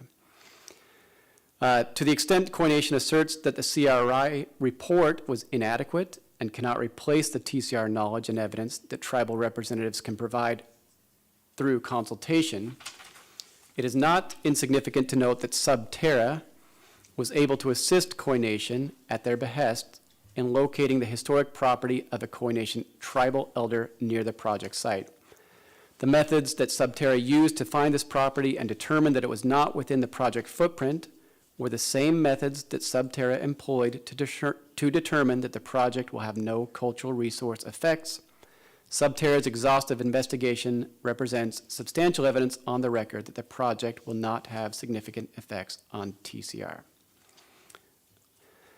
As detailed above, the city has made a good faith effort to engage both the Habomatalel and Koine Nation in the AB 52 tribal consultation process to determine any potential effects the project may have on TCR. After conducting an intensive archaeological survey of the project area, expert consultants encountered no tribal cultural resources. Nevertheless, because there is a remote possibility that unknown TCR could be uncovered during the ground disturbing activities at the project site, mitigation measures were developed to offset any potential significant impacts to TCR if discovered as a result of construction activity. Although Koine Nation asserts that Mr. Geary was acting on their behalf when he requested AB 52 consultation on behalf of the Habomatalel, evidence on the records shows that Koine Nation missed the statutory deadline to formally request consultation. Even assuming Mr. Geary officially requested consultation on behalf of both tribes, the city went through the tribal consultation process in good faith, consistent with AB 52, and met the tribal representatives on March 9th, 2022. CEQA does not require a lead agency to come to an agreement with the tribe as a result of consultation, and the city was not required to notify Koine Nation before they concluded that mutual agreement on the matter could not be reached.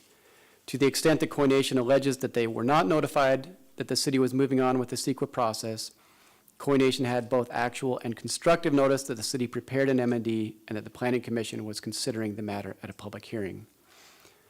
With regard to Koine Nation's assertion that further consultation would have revealed evidence of TCR on the project site, leading to the need to prepare an EIR, they have not produced facts or evidence to support their position to date.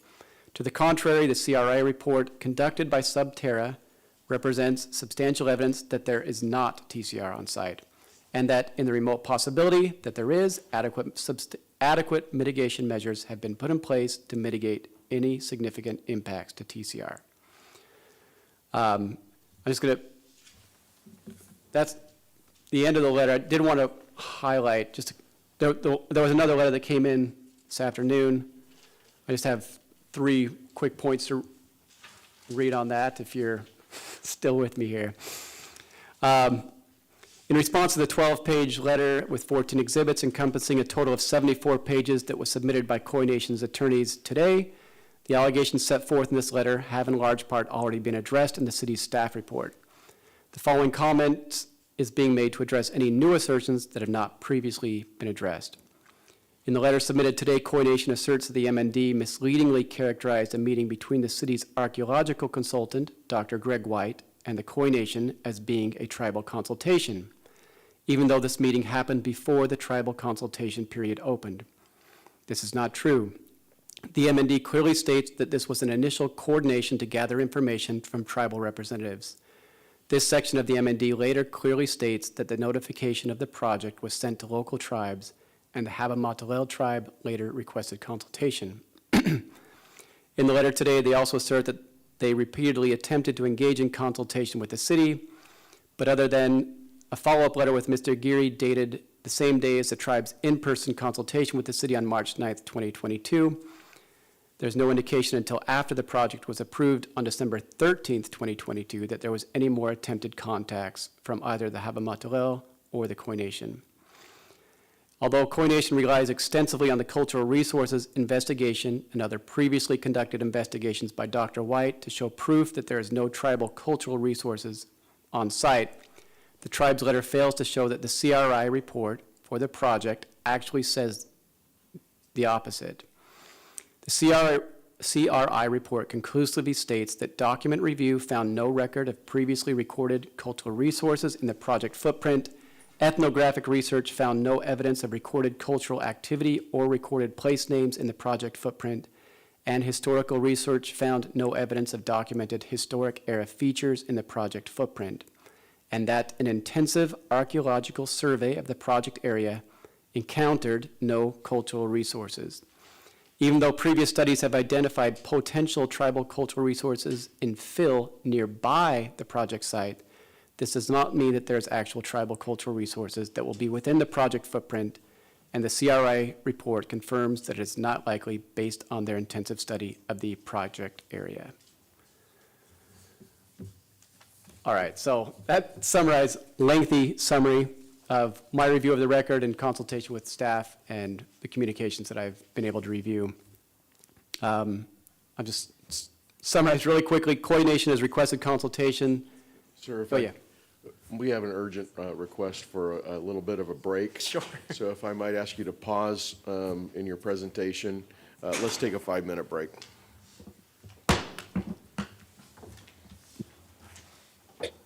Thank you all for your understanding.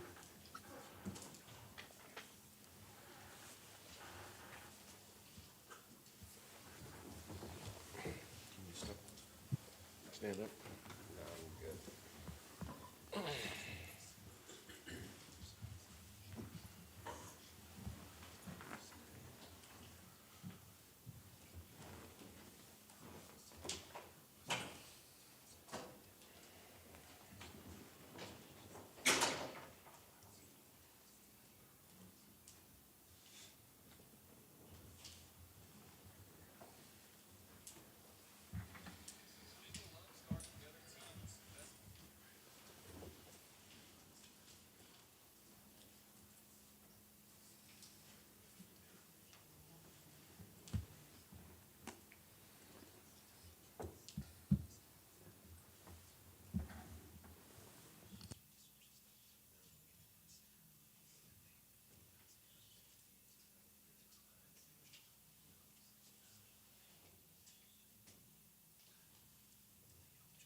Okay, thank you for your patience. I'm just have probably one more paragraph to just summarize everything. And I just want to clarify, I'm not trying to diminish anything that has been said by the tribal representatives. I know these are sensitive issues, just trying to present my analysis of what happened and what the city has done.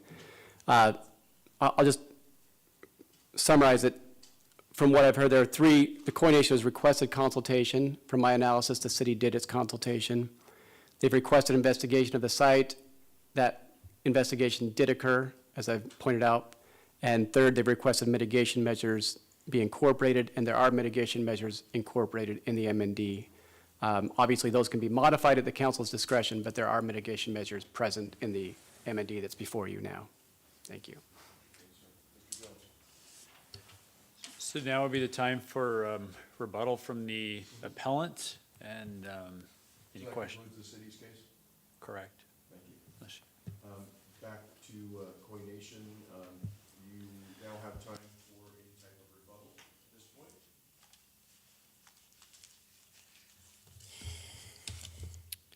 It's 5 minutes, right, Ryan? It's up to the mayor, but that was what we had talked about, yes. Okay. That's fine, but you can see we asked.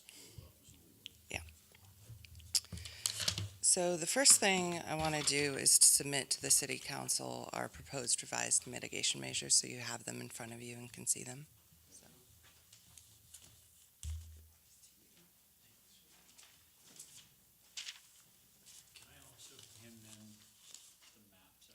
Yeah, they should already have them.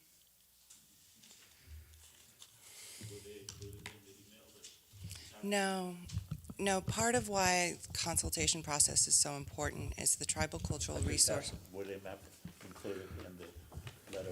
No, they were provided just prior to the meeting tonight. They were not included because they are highly confidential, which is why consultation is so important, because it provides a venue for the tribe to provide its evidence in a way that is not public.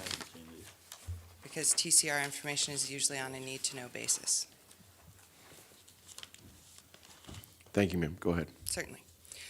So I've just been informed by TIPO Robert Gary that he was actually told by city staff in consultation that they could not agree to the agreements he had provided because they had to take it back to City Manager Alan Flora for approval. And then the tribes naturally was waiting to hear back. So given that fact, I don't know that the characterization provided today about the ball was in our court is entirely accurate. There's a lot of interesting alleged facts, sort of alternative facts, if you will, and interesting interpretations of the law that were provided in the report we just heard. I don't have time to rebut them point for point today, but I would draw the city's attention to a letter from the Attorney General's office provided in our attachment regarding tribal cultural resources and how the Attorney General's office feels that consultation ought to be done properly. That is one of your attachments, I believe the last attachment you received today. That's got a lot of good citations for case law. A particular case I would also draw the city's attention to is the City of Agora Cornell Knolls, which we've cited before and which I suggest you read, which talks quite a bit about what proper consultation is, what substantial evidence is. There is ample, both California and federal case law, that says that oral testimony from a cultural practitioner, such as Robert Gary, is substantial evidence. He provided that substantial evidence personally in consultation, where he signed in. If I could draw your attention to Exhibit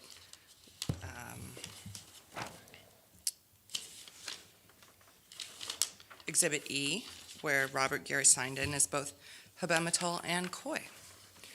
Further, we have documentation from the city where they followed up asking for the MOU, which was provided. Further, the city signed the MOU, so I think that's ample evidence the city is well aware of the proper requirements. I think the question before the city council tonight is a simple one. Based on the evidence before you, are you comfortable? Are you confident? Do you think that if you approve this project, that is the end of this conversation? Or do you want to take a more practical approach? Look at the mitigation measures provided, which are easy to implement, inexpensive, and move forward with your project. Not inexpensive. What are your concerns about expense, Mr. Slutin? I'll make a comment later on. Thank you. Okay. So, Mr. Mayor, excuse me, I can't hear either the appellant representative or Councilman Slotin's response. I apologize, Councilmember Kramer. I believe Councilmember Slotin's microphone was turned off. I'll try to remind the council members, if you're going to speak, make sure you turn your mics back on. Sometimes in hearings like this, we turn them off so you don't get that background noise. So please go ahead, and if you could just speak up, Councilman. Yeah. Thank you, Is this Councilmember thing Kramer. on? Is it actually on? It's on. All right. I'm glad that your CEQA council brought up the issue of a fair argument. The standard of a fair argument is actually quite a low bar. We've provided substantial evidence sufficient to require an EIR for this project. We have not requested an EIR for this project. We are merely requesting a revision to the existing MND, for example, and there's ample case law that shows that. By the city's own report, the CRI report, referenced quite frequently in the report we just received, the city's own report says that the hotel project site is on the city's storage yard. We took a picture this week of the piles of potentially cultural resource materials out at the city storage yard. This is an active and ongoing issue. How do you know that those piles are not from culturally sensitive areas, given the city's, yes, pattern and practice? We know it happened once with the Mullen project. We don't know if it happened again. The question is, could it have happened again? We've filed a Public Records Act request requesting the city's information. Your CEQA counsel suggests, without evidence, that it happened once, but it never happened again. If so, great. We would love to see the city's policies and documentation to ensure it's not happening again. As we've all discussed, and I feel like agreed tonight, Lake County itself, and Clear Lake in particular, is an epicenter of cultural resources. It is sort of beggars belief that one would think that you can go get soil, not do a study, and simply assume that there's no cultural resources there. So it's just very interesting to me that the city's argument hinges on the idea that the archaeological report was sufficient for a tribal cultural resources analysis. Is the same? The statements made today about missing an MND, missing a consultation deadline, I will review those documents carefully. That is the first time I'm hearing this. So I will definitely look at those, but just for the record, we do not agree with the statements made in the report today, and we need a little more time, frankly, to look at the documents. But we have quite a bit of substantial evidence available. The way consultation should work, I just ask you, if you say to me, hey, I think there's an issue here, and I say, and I don't respond to you, the city could have said, we don't agree with you, or we don't find that to be substantial evidence. That's an okay thing to say in consultation. That's why we consult. Then we could have said, okay, here's more evidence. Or what is it you don't agree with? Let's talk about it. Let's do a site visit. Here's more evidence. Here's more evidence. We have more evidence. We were never asked for more evidence. We were just told, we'll go talk to the city manager and get back to you. And the city didn't get back to us. But we're here now, and we're still ready to talk if you are. Thank you. Thank you very much. All right. At this time, I'd like to entertain a motion to close the public hearing. So moved. Second. I have a motion and a second. Motion by Councilmember Slotin and a second by Councilmember Overton. Madam Clerk, could you call the vote? Councilmember Slotin? Aye. Councilmember Overton? Aye. Councilmember Kramer? Aye. Vice Mayor Claffey? Aye. Mayor Purdock? Aye. This public hearing is now closed. We'll begin deliberations. This is also a time that council members will be able to ask staff and the appellant questions. Councilmember Slotin, you have a question. Yes, a question for Andrew Shansky. Do you believe that the city properly followed AB 52 to the extent possible? Yes, I believe the city has met the requirements of AB 52 in the consultation process. Thank you.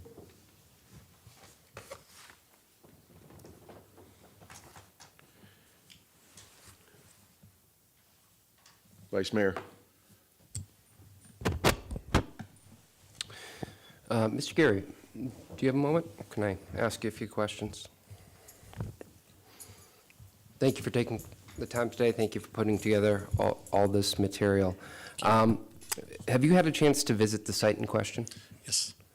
And did you do that with our archaeologist independently? No, I just actually walked. I kind of went on to the airport, which is adjacent to it. I didn't want to go on site to do anything until we got authority to get out there.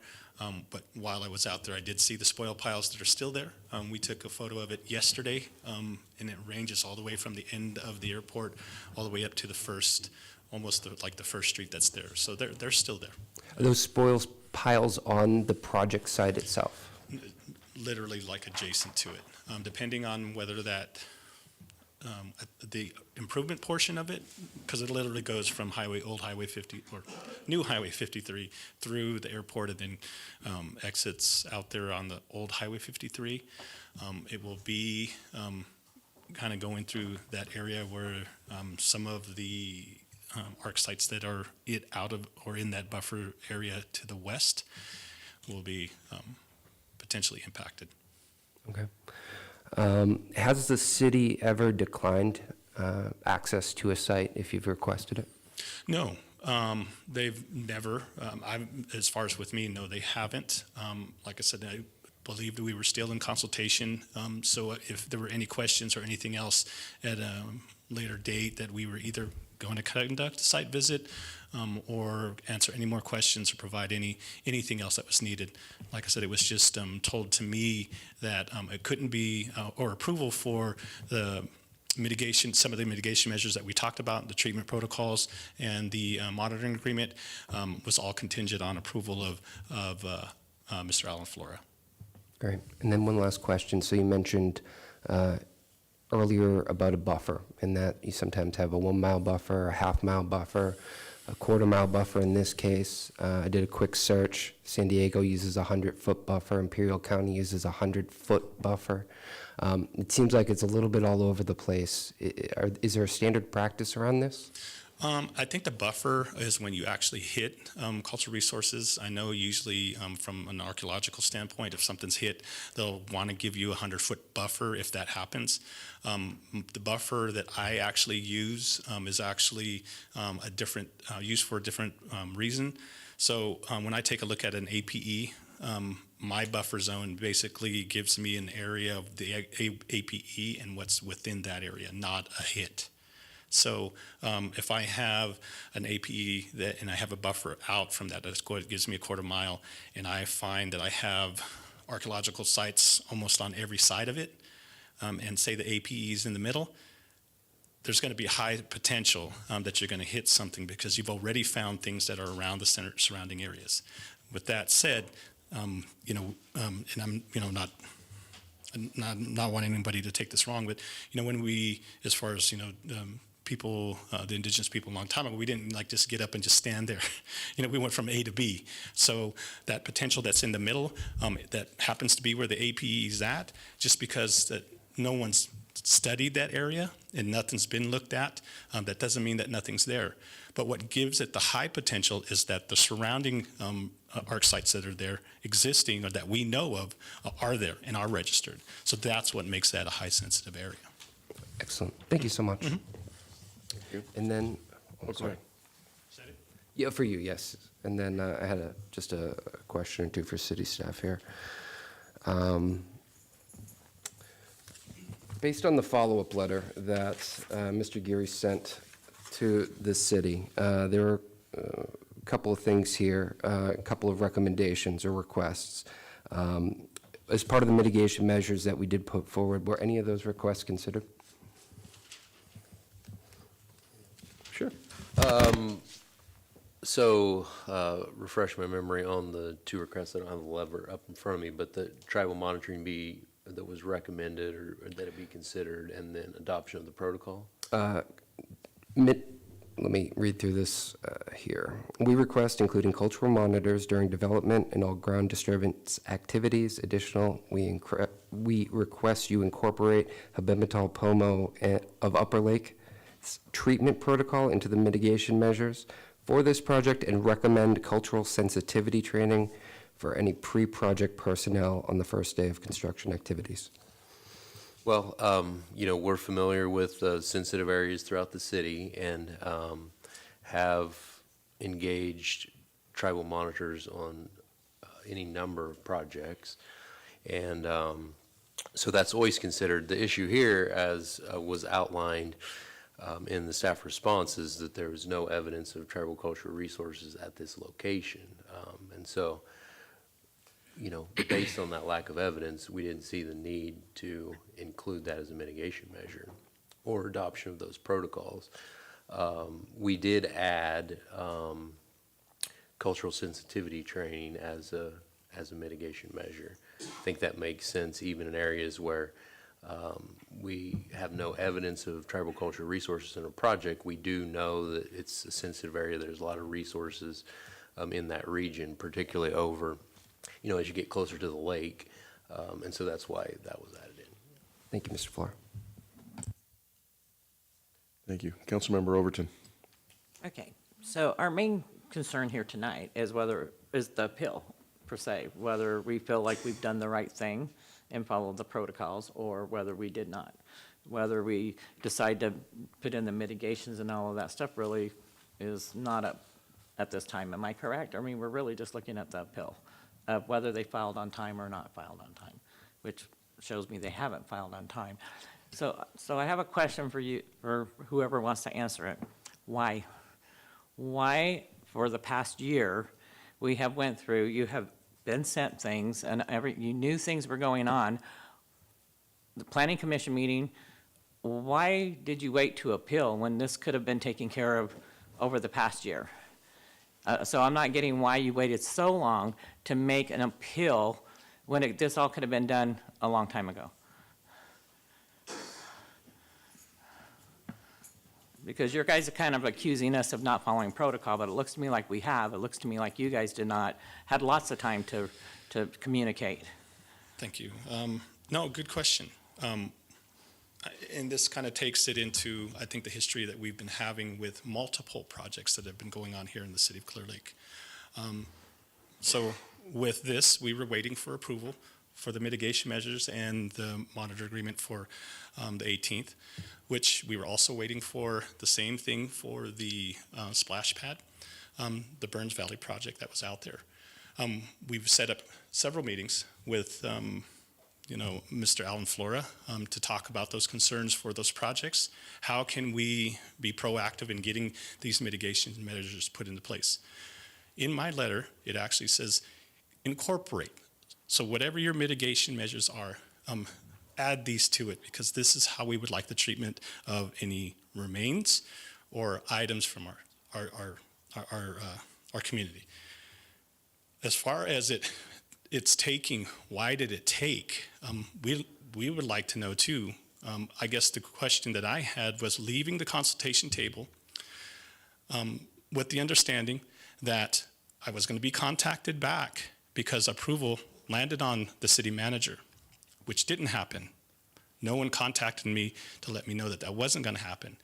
After a certain period of time, there were certain meetings that were set up, which we talked to the city manager. He had to continue to look over the treatment protocol and the agreement. Still waiting. So even the spoil piles that are out here on the splash pad project, that the archaeological spoils piles that are out there, we're still waiting for an agreement, which actually was contracted with another cultural resource specialist to come in to create protocols, and we're still waiting for that. So we're waiting for the same thing. We needed to find out whether or not we had approval of the mitigation measures that we would like to have incorporated into what was going on for this project. Part of the mitigation was to make sure that we had monitors out there, because we weren't going to have a full-time archaeologist out on site. We were waiting for that, and it never happened. It still hasn't happened. And so we're still in the continuum of waiting.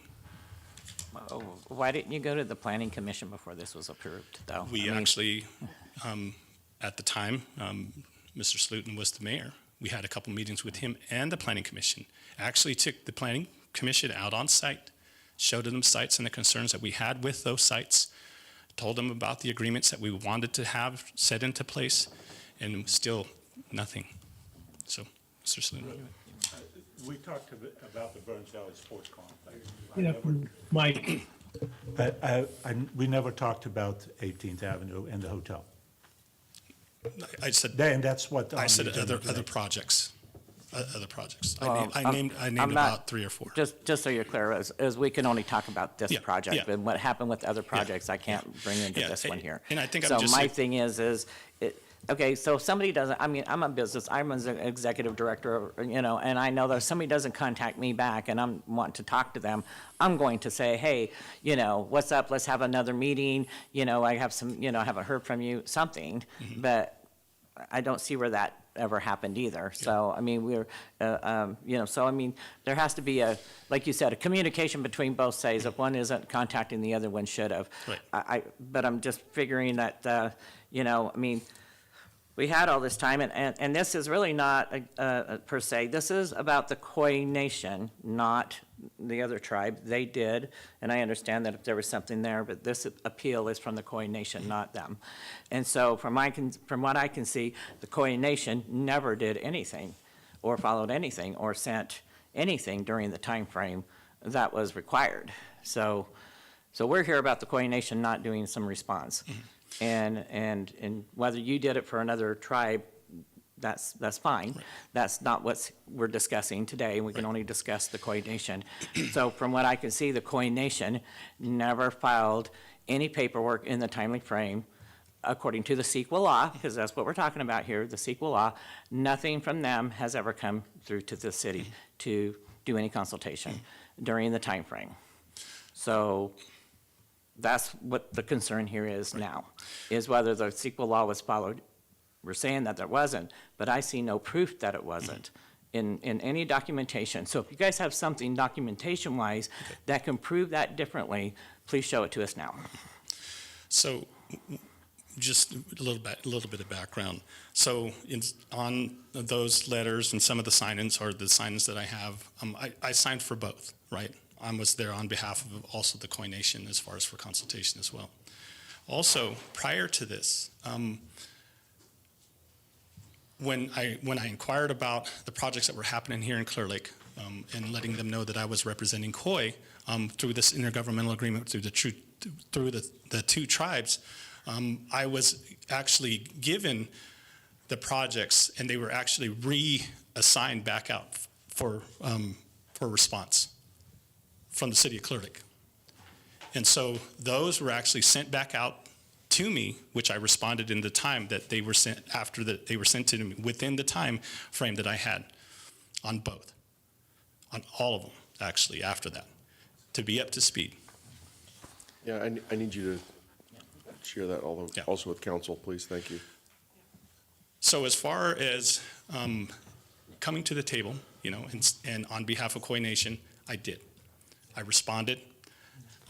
Reassignments of those AB 52s and the RFRs were all pulled back out and reassigned for another 30 days. I got an email with the projects, the RFRs for those projects, the AB 52s for those projects, and I responded to them all. All right. Okay, so thank you. Thank you, Mr. Gary. And my other question is for you. He said that he didn't receive any of the cultural resource studies until the 23rd of this year that he requested a long time ago. So why was that? I don't know when he received the study. I mean, I would point you back to the fact that the entire tribal council was involved in the study itself. Mr. White officially issued the final draft in August. That's not a point that I'm sure on whether Mr. White shared that, or Dr. White shared that with the Khoi directly at the time. I believe that's his normal practice, or when we sent it to him. So I can't answer that question at this point, but it's certainly our practice to share it with the tribe. But to implicate us that there was no knowledge of that cultural report by the Khoi tribe, they were, the first day that they were engaged, or that we engaged Dr. White to do the study, the Khoi Tribal Council was also notified of that, and as you could tell from the details, in very short order, had Zoom calls and discussed the various things that are outlined in the report. So, thank you. Yes, ma'am. Can I respond to that? Yes, ma'am.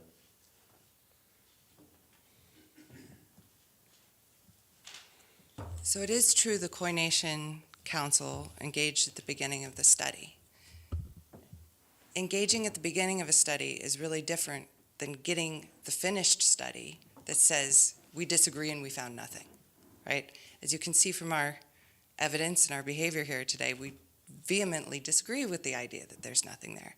Had we known that that was the conclusion of the study, that would have been addressed at that time. So if the city has documentation of responding to Mr. Gary's letter requesting the study, showing that the city sent the study, we would appreciate seeing that. But I have not yet seen any evidence that we received the study.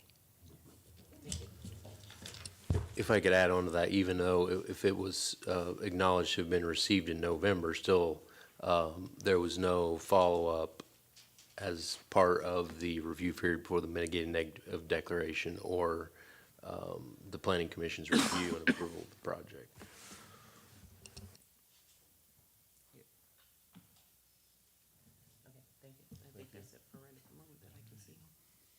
Mr. Kramer, do you have any questions at this time? Well, I still haven't heard any actual evidence from the COIS or the Habibinal of TRCs on the project site. We keep talking about around the project site, all the other things we've talked about. Now the report, the CEQA report does have, and I think Section E, a whole section about how to handle in the unlikely event, I think it states, but that tribal cultural resources are found, whether be they shards of obsidian or bones or fragments, whatever they may be, there are specific measures that are built into it to mitigate that. And then, as Mr. Flores said earlier, they've also added the sensitivity training before the project crews ever start on the site. All I'm hearing from the tribes are that we know they're there, but no support, no evidentiary support for those statements. In reading through, I don't know, AB 52 and the various documents, it says that yes, they have, yes, the tribes have special knowledge. We have to recognize that, and we do. And I think that our city's always been very sensitive to them and to the tribal concerns. But getting back to this, it also says that you're to look at them as being experts because it's their people.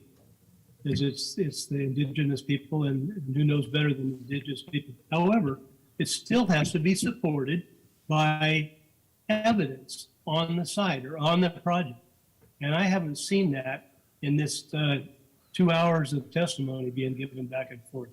I do see, though, where the city has in place mitigation measures in the event, in the unlikely event that they do find something on the project site, not to the south of it, not to the northeast, west, wherever.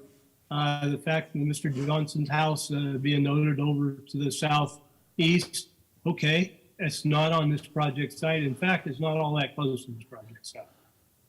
So,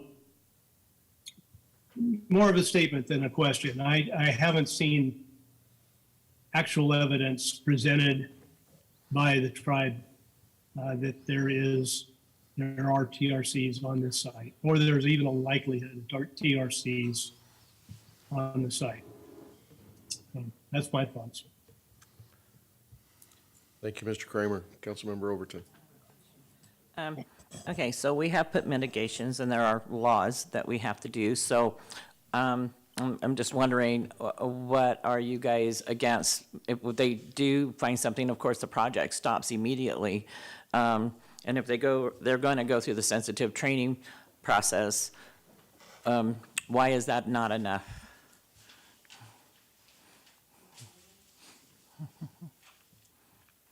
Thank you, ma'am. So we're going to do this one in tandem because I don't speak for the tribe on their cultural resources. That's Robert's job, but just specifically, AB 52 requires culturally appropriate mitigation measures. You do have archaeologically relevant mitigation measures.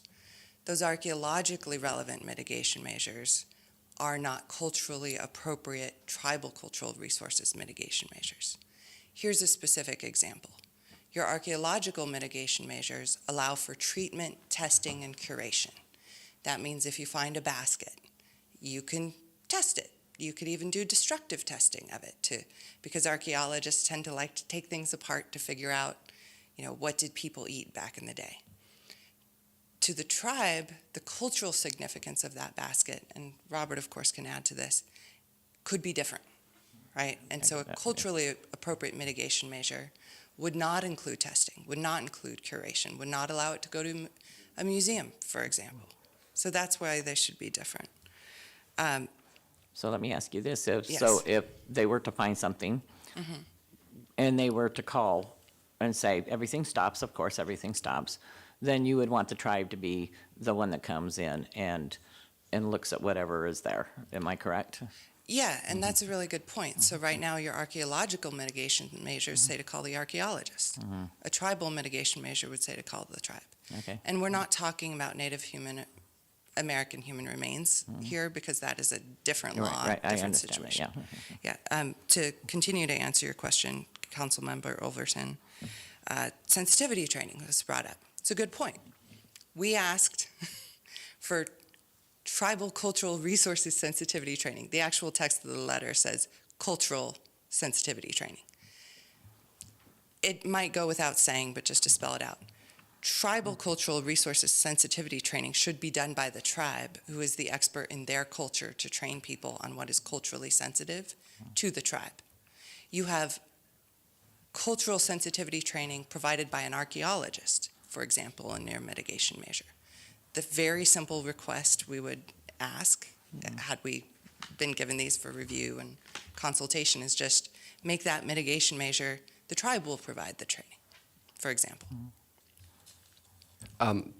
Forgive me, I just wanted to clarify, you said that training would be done by an archaeologist. There's nothing in here that specifies that. So when you look at your mitigation measure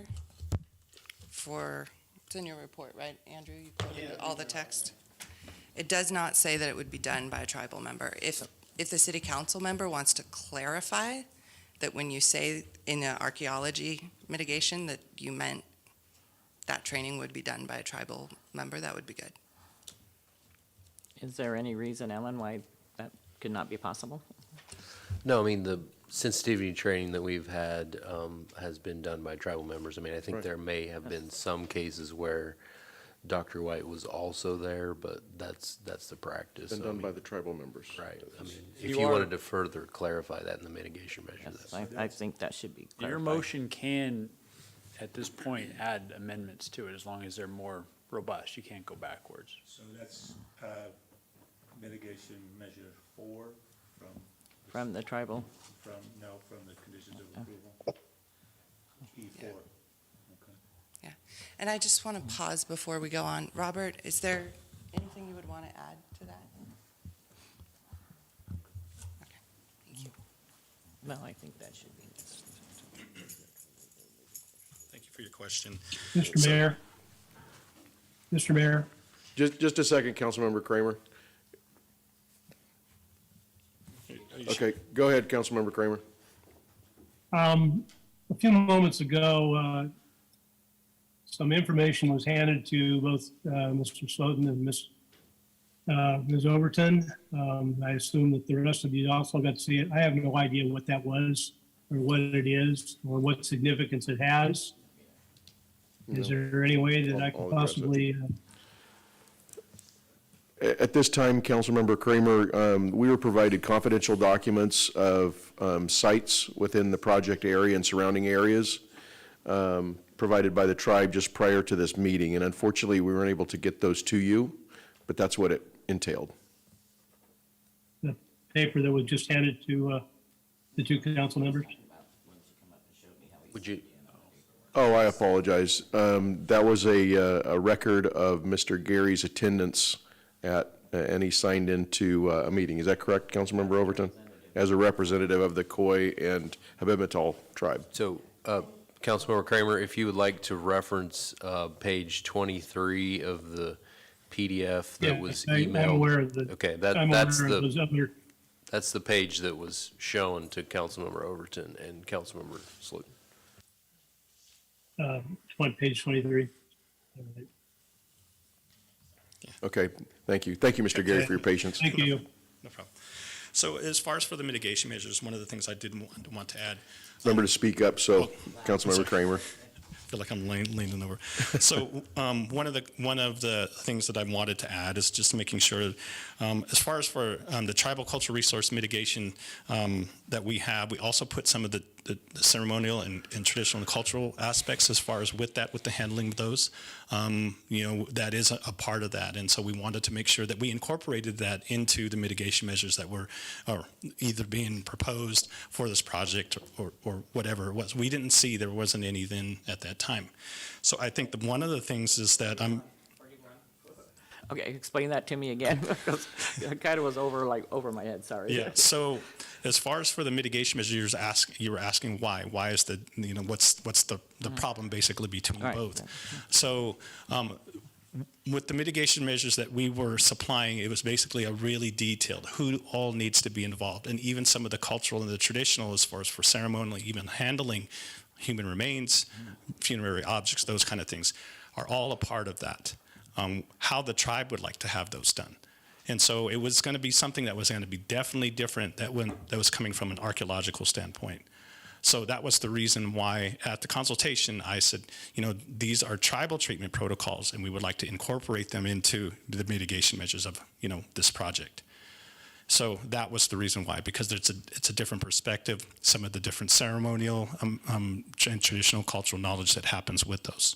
But wouldn't it be that if we found something on the property that is kind of an automatic thing that we would do we'd automatically stop the project and the tribes are contacted to have them come and see what it is? Is that not the protocol, or, Yeah, it's pretty tightly governed by state law, and so the Native American Heritage Commission actually makes the determination on who the most likely descendant is if human remains were found, and then we're required to work with that tribe.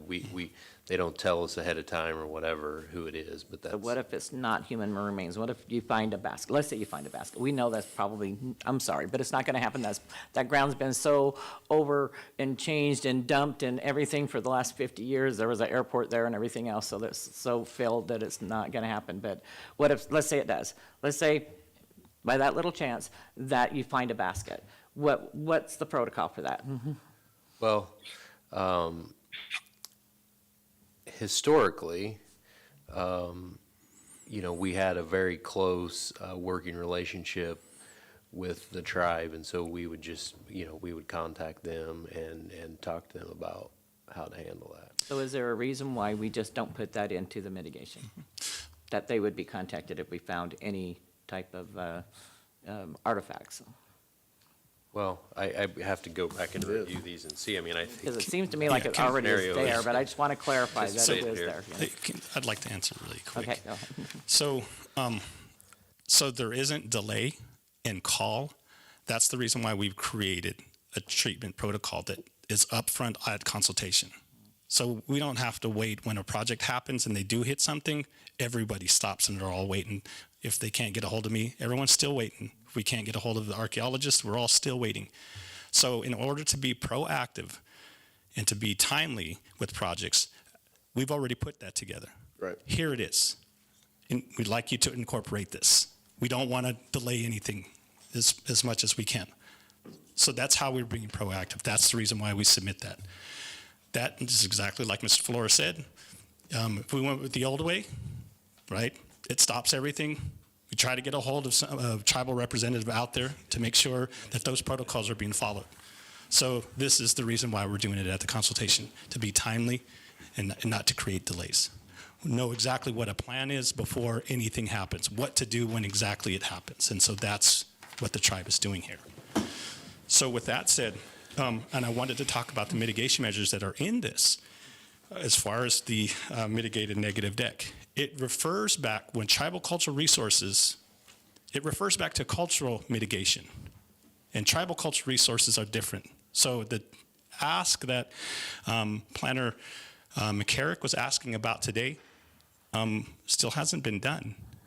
There's no mitigation for tribal cultural resources in here. And one of the mitigations that we put into place is tribal monitoring, making sure that we have someone out there so there's no destruction of anything if that thing gets hit, if something gets destroyed. And so with that set in place, and an archaeologist is not planned for this project to be out there full time.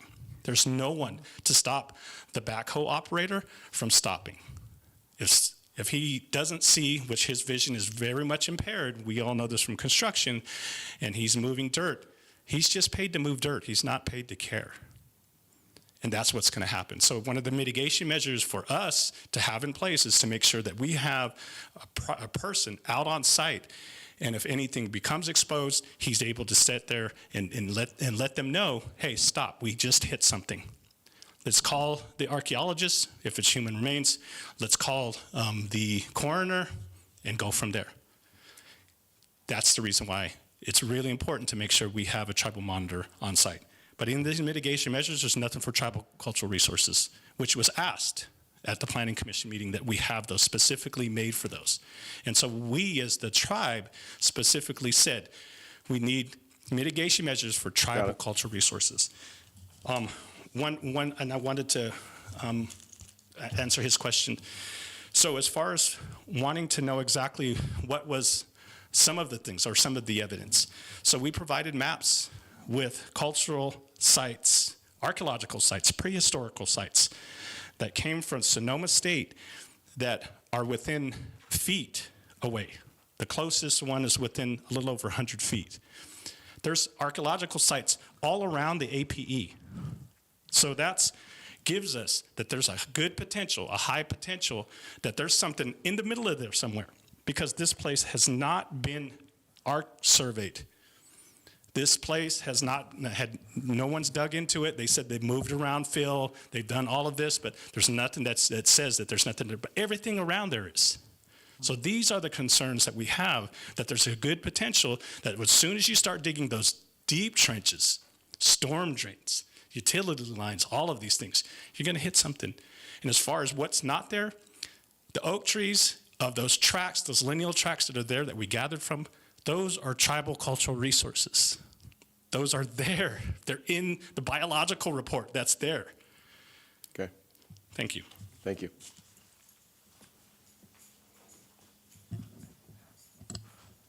So, question. Is Go there a ahead. reason why we're not having a tribal monitor person there? I mean, if you guys are willing to pay for it, I mean, is there a reason why we don't have it there? Is it just Well, it's not been our practice, or we think substantiated by the law, to have tribal monitoring when there's no evidence of tribal cultural resources on a project. We've had tribal monitoring on any project that we believe there were tribal cultural resources that had the potential to be impacted. And I That's feel, not the case here. And I really have to say that I did not appreciate that you guys kind of insinuated that the city has not tried to work with the tribes. I think we have went way out and tried to really work with the tribes on a pretty regular basis. We honor the culture. We've incorporated into our cities. When we do development and stuff, we incorporate the culture into our city. So, we're very proud of our culture that we have here, and I don't feel that that was really a comment that kind of hit my heart. I've been sitting up here at City Council, I'm going into my 18th year, and I've worked very hard to make sure that the tribe's culture and everything has been watched and taken care of and questioned. This is the first time I haven't questioned why we're not doing what, So, but I do feel that the city is always aware of those kind of things, and even if it wasn't in per se a mitigation, I have no doubt in my mind that if anything did come up, that the city would definitely stop and call the right people that they believe is right, which would be, the tribes. And yes, it may hold up the project a little bit if that happened, but I believe that we would take care of that. We would never damage anything that we felt was, it's not, because it's not just your culture, we all live here. It's all of our cultures now, so we all live here, we all honor it, and I think we all believe in it, and we try to incorporate it in everything that we do. So I did kind of take offense, just to let you know, I did take offense that you thought that you would think that we would not due process to the best that we can. And yes, maybe there's been some mistakes made from people, who knows when, things happen out there at the airport or whatever, but I don't believe it's, anything's ever been done deliberately, and I think when we found out things were wrong, that we tried to correct it immediately. So things do take process, and we're a small town, so not everything happens as fast as what we want. So, but I do appreciate that you guys have given me some thoughts here, so thank you. Thank you. Councilmember Slotin. I'm in favor of adding. Turn on your mic. Sorry, I keep forgetting that. I think the request for on or prior for the first day of construction, the owner shall organize cultural sensitivity training by tribal resource personnel, training for the contractors involved in the ground disturbing activities. I have no problem with that one. For the rest, I'm good the way the conditions are written at this point. Well, I think there was something about the tribal cultural resource instead of just the archaeology to be contacted. Can we add that also? I don't know, condition number 2 talks about the cultural resource consultant's investigation shall proceed into formal evaluation to determine the eligibility for the California Register of Historical Resources. So I assume that that will be done as part of the project. Does that include the tribal cultural resource? Who you're directing your question to, ma'am? Yeah, well, I mean, I'm just saying, does it Cultural include? resource, Okay. it talks about that. So it is in there. The staff, So a couple things. I mean, the conditions 1 and 2 under cultural resources. So, first of all, I want to say that to insinuate that there's no conditions associated with tribal cultural resources is not correct. They reference the same ones under the cultural resources section, which is common in environmental documents not to restate them each time if they're the exact same mitigation measure. If the council would like to direct us, we could restate them, give them a title as tribal cultural resource 1, 2, 3, 4, so forth, and have them in both sections. However, I mean, if you look at item number 1, the owner shall utilize a qualified cultural resource consultant. So the way that's written, that would refer to Dr. White. Okay. If you want to add some language in that we will also notify, consulting tribes or something, But I'm assuming that if something happened, he would notify the tribes if he felt they needed to be brought into that's always something been that's the been case, flagged. yes. Okay.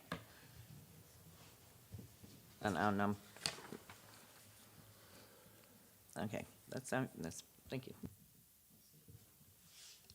Any other comments, council?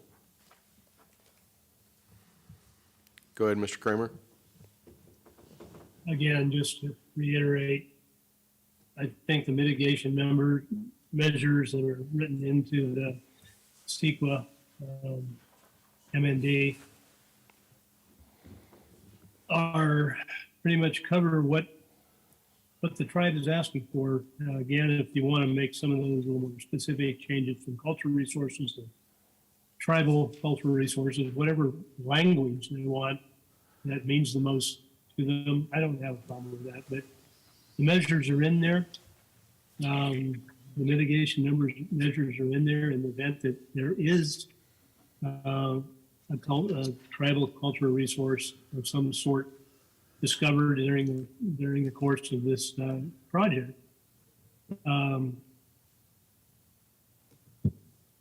Other than changing some wording so it's more clear to everybody, I think that the measures there are adequate. I think that we have followed, number one, followed the letter of the law, over AB 52. And as Councilwoman Overton said, the city has always been sensitive to tribal affairs and tribal items. And I, as with her, I'm a little bit insulted by the language and accusations that and innuendos that they have put forth. The one thing they still haven't put forth, in my opinion, is actual supportable evidence of tribal cultural resources on the project site. Not the airport to the south, or not anything the east, west, south, on the project site. Now, personally, I just don't see cause for not denying this appeal. Thank you. Any other comments? Do I have a motion or action? No. I want to move that we deny the appeal but incorporate in the condition E4 that the training will be done by tribal resource personnel. There was also mentioned by Councilmember Overton about E1 potentially adding language about notification. Is that something the council wanted to entertain, or is that not part of your motion? Okay, where do you want to add it? Where did you say E? Please repeat that, Mr. Jones.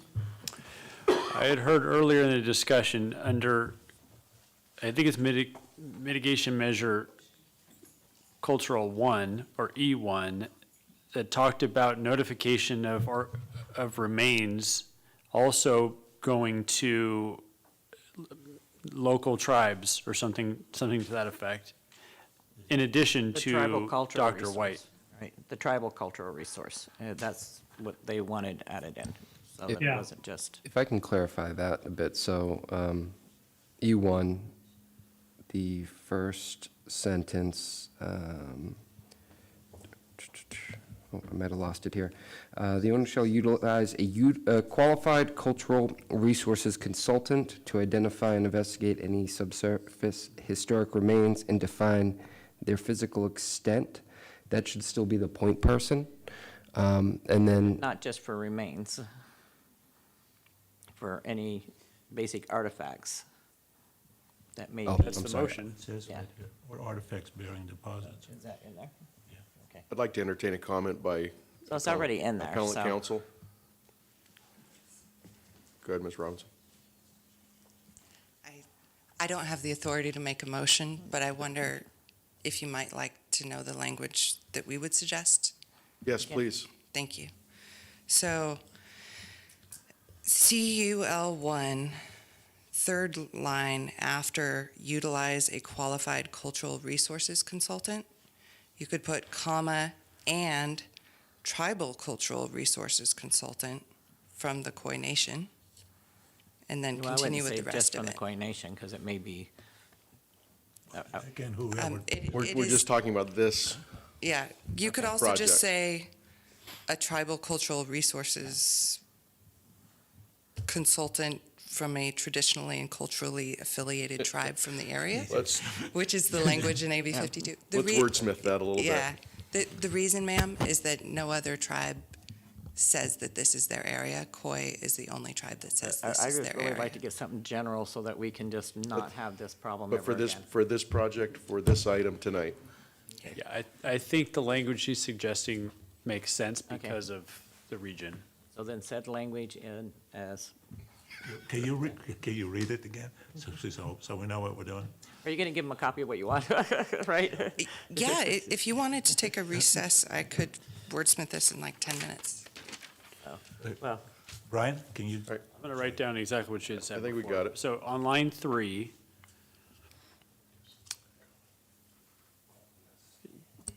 what was your statement there? Yeah. So after it says qualified cultural resources consultant, I would say comma and a tribal cultural resources consultant from the tribe traditionally and culturally affiliated with the project area. Yeah. It's wordy, but that's Thank what you. the statute Oh, that's, says. yeah, but that No, really is that's- Okay, general. I so- amend my motion to include that. Thank you.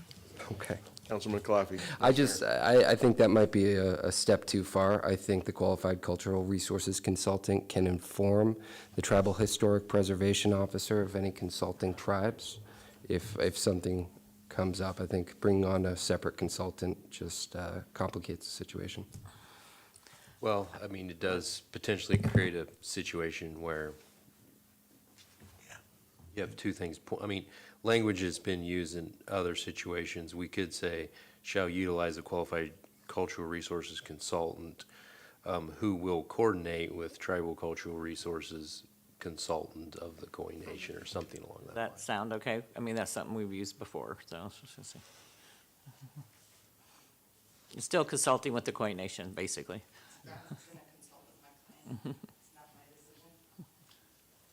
Is that a yes? We're consulting with the client, Mr. Kramer. It's hard when I only have a partial view.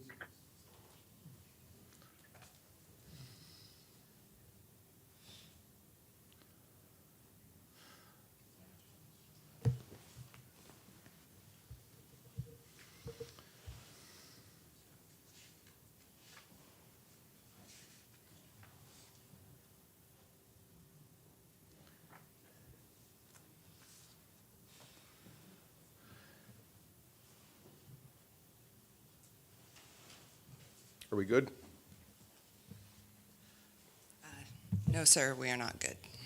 Okay, so what's the problem? They're still gonna be notified, it's just, It is that these are the tribe's resources, and you're giving the authority to decide what to do with them to the archaeologist in an archaeology section. no. So what they was want to that? be on equal, ideally, honestly, we would like to have the decision-making authority and not have the archaeologist have decision-making authority. In the spirit of compromise, we are suggesting you make it joint, and what the city wants to do is basically when the archaeologist is deciding, they can ask us what they think, but we don't get to really say. So the tribe isn't comfortable with that. And I've also been asked to make very clear that we are, once again, requesting tribal monitoring. Our request, my understanding is that nobody has made a motion to take up that suggestion. So we are not agreeing that this is good. You've decided to move on. Thank you. We don't always win everything, right? That We is have to correct. compromise. So Yes. we're trying to compromise. So you guys have to give a little too. If this was the airport property or CEQA and all that, I would be for that. But this is a small part that the reality of having somebody there on site the whole time, it doesn't make sense to me. It just seems like a waste of the person's time and the Indian, and we are very careful about that stuff.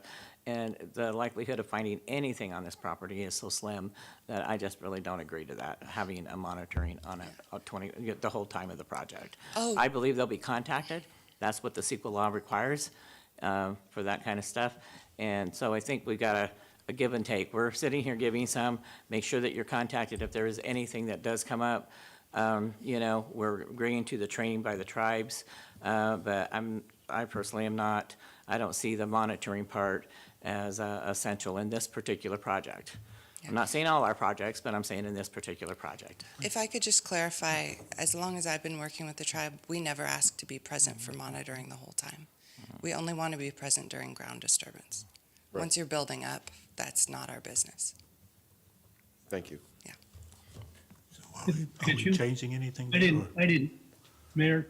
Go ahead, I didn't Mr. hear- Go ahead, Mr. I Kramer. didn't hear that last comment, what she said. She walked away from the microphone. I didn't hear what she said. She was I wanted just to take this requesting to in- be at the groundbreaking of it, not the whole project. That monitoring take place only during ground disturbance, not during the entire project.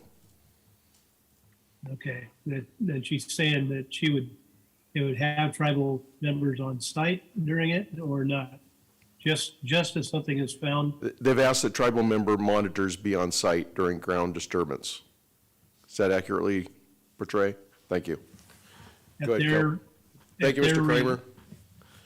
No, I think Excuse it's me, still, I'm not quite done yet. yeah, I was saying, I think, At whose cost? exactly, who's cost? Does this tribal monitor any ground disturbance? She's I would say asking it'd be for their that, cost and if we're they wanted to considering be it. on right? It's paid for by the Give me an city, answer. Mr. Kramer. Pardon me? That would be paid for by the city, correct? I would say if you guys Said want to the be there. project monitor. Be there, but not on. It is the cost not of being paid there. for, paid tribal monitoring is not paid for by the tribe. Depending on the city zone agreement, since this is a private sector project, typically the tribal, sorry, the project applicant would pay for that through the pass-through cost, but I'm not privy to your arrangement with the project Excuse me. applicant. Okay, thank you. Did that address your question, Mr. Kramer? That addressed. Thank you. Anyway, Well, we kind of jumped into tribal monitoring. I don't know if you want to go back to, Can you get us square, Mr. Jones? well, yes, I would like to. I think we had a motion that dealt with the training. We know, we had the language on that. The second one was on mitigation measure CUL-1. There was a mention by Ms. Roberson to add language about a tribal cultural monitor on there, but not monitor, but have the tribe affiliated with that. But then Mr. Flora had mentioned language about them being coordinated with as opposed to having their own person present. I don't see a problem of having them present myself. Is there a problem with that? I mean, Then you have to have an agreement for monitoring nonstop. no, Well- not monitoring, but just Yeah. corresponding with if If they find remains are something. discovered, then there would be an expert that would be consulted on, investigating. Isn't that the same as But what they're- condition 3? What they're saying is they want to be one of the people to be contacted, not just through this person, contact them, contact this, because they want to know that they're going to be contacted, and I don't see a reason why we can't put that in. And That's up neither to the does I. council's discretion. Go ahead. I think we should put it in. I'm That- okay with that. Well, that's what they want. So just to be clear, this consultant is on call if remains are discovered, not on site Right, at all correct. times. Correct. Not just remains. In other words, we're a talking about partner is not just cultural separated, artifacts as well, correct? everything. Thank you for clarifying. I'm okay with adding that. Yeah. So do you want to amend your Mr. motion? Mayor. Go ahead, Councilmember Ignoring Kramer. my hand. This is breaking up into everybody talking at once, and I'm not really catching most of what you're saying. But let me go back and make this clear. This monitor does not happen until something, unless something is found. I'm not doing the monitoring. It stops the construction. That's when the monitoring gets in, or are you saying you're going to have a monitor there from day one of the project? We're not saying Where we're are having we a on that? monitor at all, right? No, we're not having a monitor there at all. That's not on the board. Councilmember Overton, go ahead and answer his question, Mr. Jones. At this point, we're not talking about tribal monitoring. That's a separate issue I think we probably need to deal with. That was brought up by the tribe, and they would like that. But I think we're talking about if something is found during it, who is notified? Right now, it is just the archaeologist. The question is, do we coordinate with the tribe as well, or are they having more than just coordination? That's the discussion, I think, for the council to know what to add to this, if anything. I think we coordinate it, but Okay, so we'll add don't language go that, past that. I think you're saying, and coordinate with,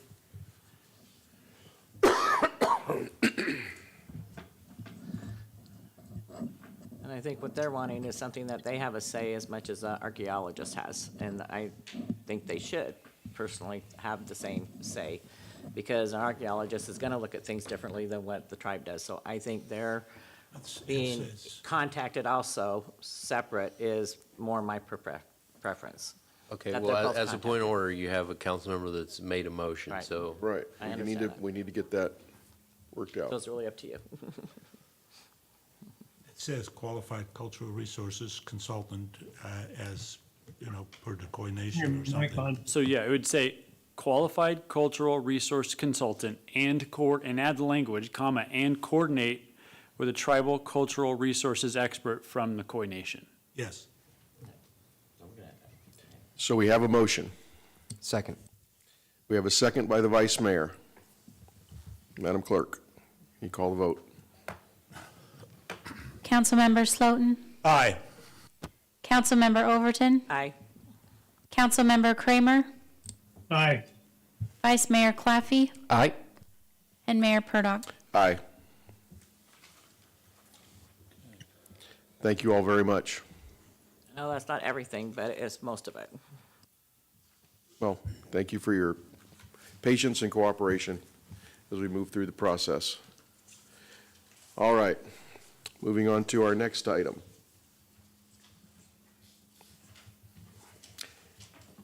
And closing the public hearing and moving into regular business. Item number 5. We did. We'd already closed the public hearing. So moving on to discussion and consideration of memorandum of understanding between the County of Lake and the City of Clearlake for design costs related to the regional skate park in Austin Park. Mr. Flora. Yeah, Mr. Mayor, council members, so you're all aware of the project. We already approved the design contract a few weeks back. Last week, I believe, is when the Board of Supervisors considered MOU for funding the design costs, which was sponsored by Supervisor Sabatier. So they agreed to that, unanimous vote of the Board of Supervisors, and so now we need the City Council to approve that, and we'll continue with the design process for this. So I'll be happy to address any questions you may have. Thank you, Mr. Flora. Any questions at this time? Oh, maybe just one quick clarifying point. This MOU is specifically for the design costs. The county intends to fund the bulk of the construction costs as well. But once we identify what that is through the design process and have our estimate, we would come back and do a similar MOU with the county to cover those costs. Thank you, Mr. Flora. Any questions for staff at this time? I'd like to open it up for public comment on this item. Please step forward and state your name.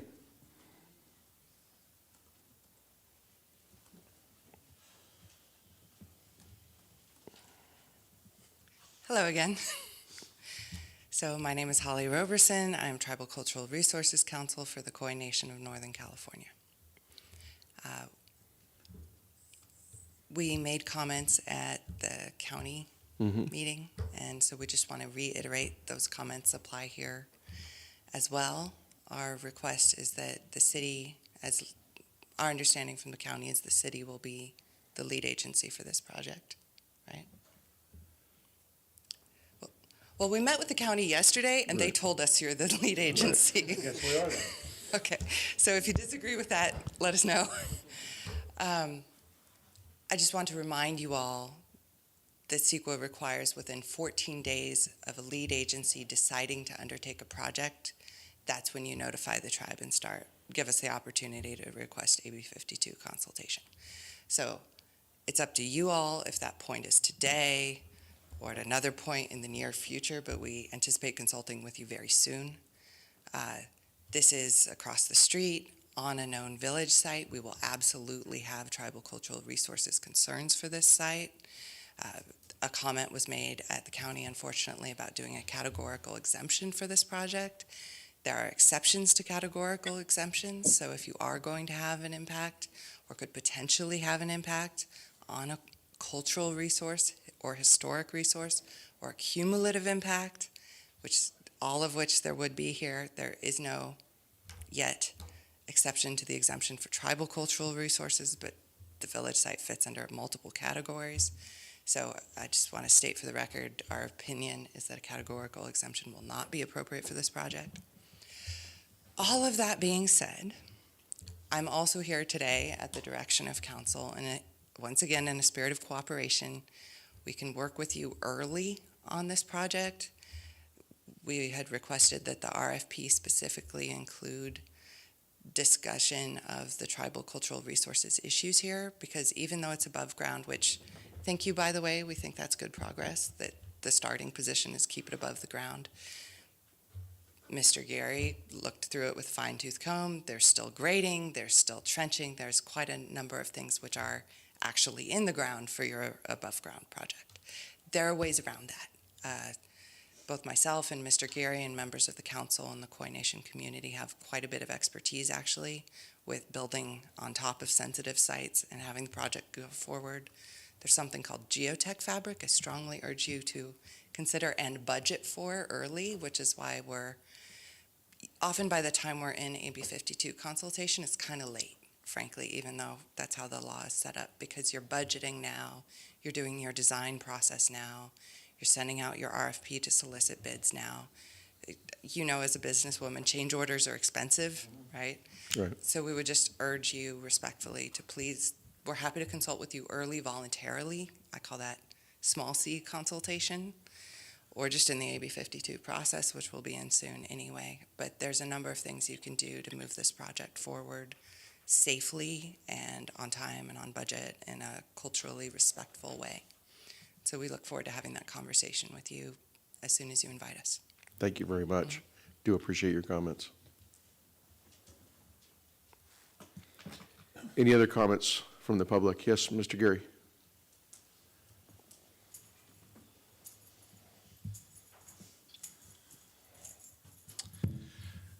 My name is Robert Gary. I'm the Tribal Historic Preservation Officer for the Bamatopomo of Upper Lake, and also the Tribal Preservation Officer representative for the Koi Nation.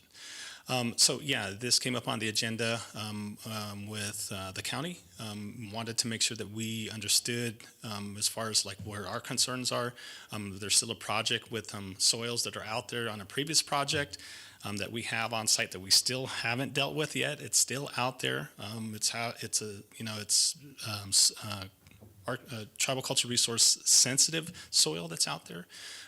It's been aged to 12,000 years, I think, and then close around there to 12,000-year-old habitation site, and then also artifacts that were in there that were also dated back 8,000 years.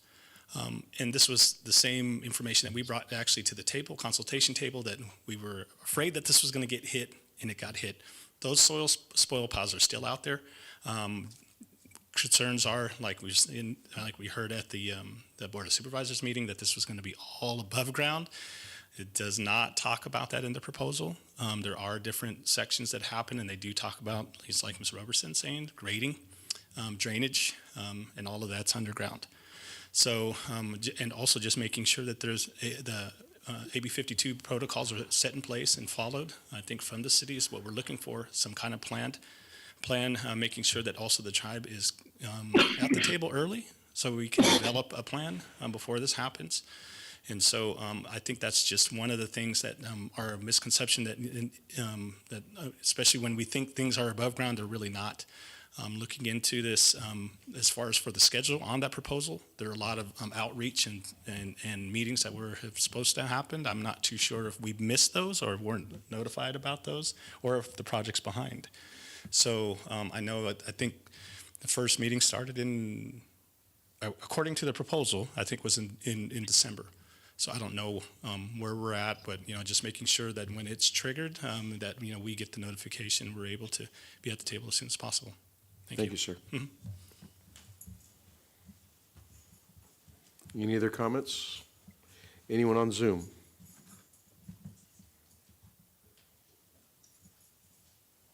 There are no hands raised on the Zoom, Mr. Mayor. Yes, ma'am. Hello again, I'm Kirina Giri, a Lake County resident. This project will have an adverse, unavoidable impact. It's just what it is. And so suggestions of, we did this in the Bay Area, of using that geofabric to lift it up. Yes, it's gonna cost money, but at least, and I understand it may be a city project.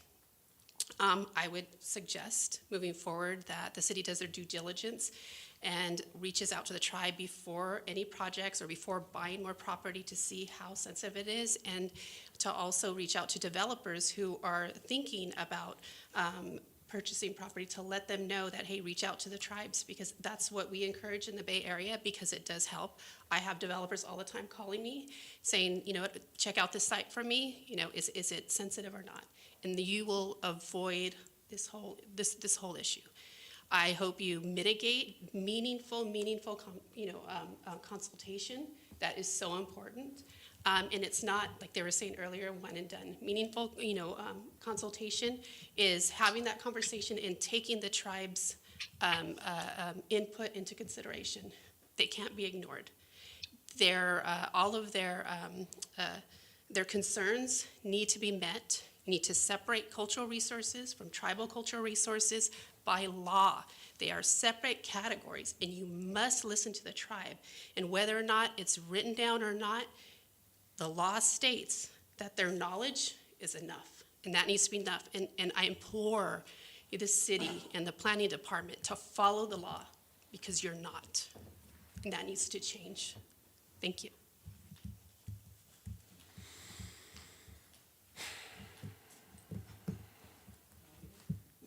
Any other comments? All right, closing public comment, bringing it back to council for action. Yeah, I already checked. Any questions, Councilmember Kramer? No, I just want to, ready to bring a motion.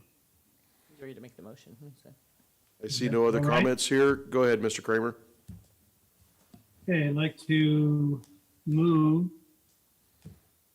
that we approve the MOU and authorize the city manager to sign the MOU between the county of Lake and the city of Clear Lake for design costs related to the regional skate park in Austin Park.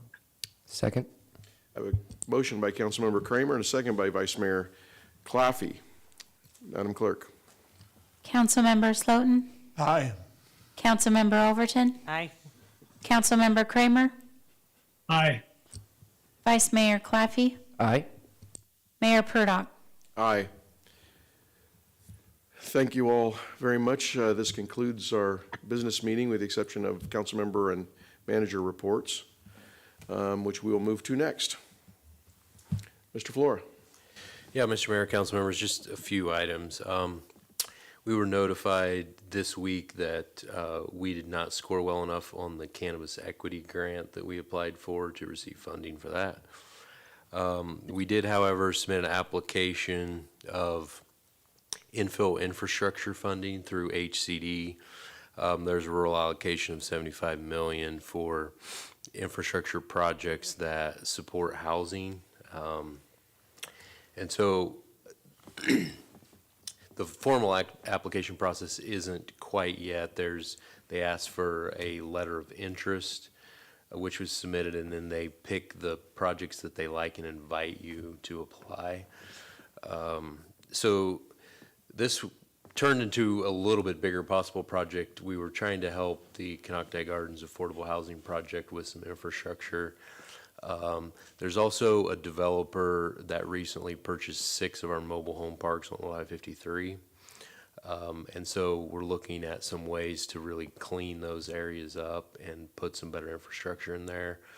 And so this application is a little over $12 million towards that end. So we'll see what comes out and whether we get invited to actually apply. You may have noticed the bubble curtain and aeration project across the street.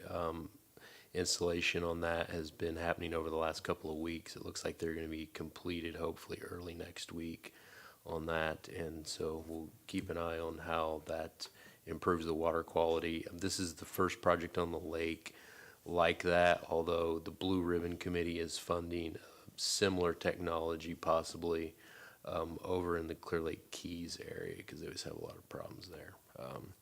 Then the last thing, just found out today that I'm sure with your league activities you've came across this, but there was a voter initiative that the state determined qualified for the ballot from the California Business Alliance. Almost made the ballot last year but didn't qualify, so did qualify. This would be in May of 2024. And this is one of the most significant concerns that the League of Cities has on anything. It would dramatically change the way cities, counties, and special districts can implement fees and fund various things. It would impact annexation and all sorts of things. So there's going to be a very significant sort of assault on this attempt from the League of Cities, CSAC, and other groups. And with that, that's my report. Thank you, Mr. Flora. Councilmember Overton. I do not really have anything to report. I haven't been to any meetings yet, so. Very good. Councilmember Kramer, anything to report? Well, it's not the last week I've been down, but I did attend a CalCog meeting last Friday by Zoom. My first meeting I'm doing more mostly listening. California Association Council of Governments. And they do represent, our section is, I think, the North State Super, get the acronym, but anyway, we're part of a group that runs basically from our county to the Oregon border. And as part of that CalCon group, as I attend more meetings, I'll have a little better understanding of what we can do and what we can't do on it. But it sounds like it was a pretty interesting meeting, and some of their discussions certainly impact what our city and our county do. So I will keep you apprised as I attend more meetings. Thank you. And other than that, that's all I have. Thank you. Councilmember Slutin. I didn't really attend anything in the last 2 weeks, but I do am involved with the college in some advisory capacity to kind of fine tune some of the programs that they should offer with what the needs are in the county. So, thank you, sir. More information to follow. Vice Mayor. I attended the Visit Lake County meeting. We're in the off-season right now, so not a lot going into advertising. However, it's really interesting to see lack of advertising. They still have a very strong presence organically. So it shows the impact of the great work they're doing, and then the residual work that they do in a season when a lot of folks aren't looking to go on vacation. That's it, Mr. Mayor. Thank you. Mr. Slotin, go with your do-over. I did go to the Sacramento Sportsman's Expo. Mike? I did go to the Sacramento Sportsman's Expo 2 weeks ago by now, and recognized fisherman out of that from here was pretty, talked our lake up a lot, how bass fishing should really increase because we had low levels of the lake, and now it's coming up, so there's a lot of place for habitat for all kinds of fish. And I understand that in the past, they've had some booth there to advertise Lake County, so it might be something that the county should look for together with the two cities. Thank you, Mr. Slutin. I attended no meetings. I have nothing to report. Any future agenda items to request? Go ahead, Vice Mayor. Yes. When is the soonest we can talk about the cannabis equity grant for the next iteration? While we have it fresh in our minds, I'd like to readdress that, even if it's a little bit ahead of time. We have plenty of time. I think it's due by the end of the year, so we can do that. Do we have for the next consensus on month or so, if you would like. bringing that back? Looks like we do.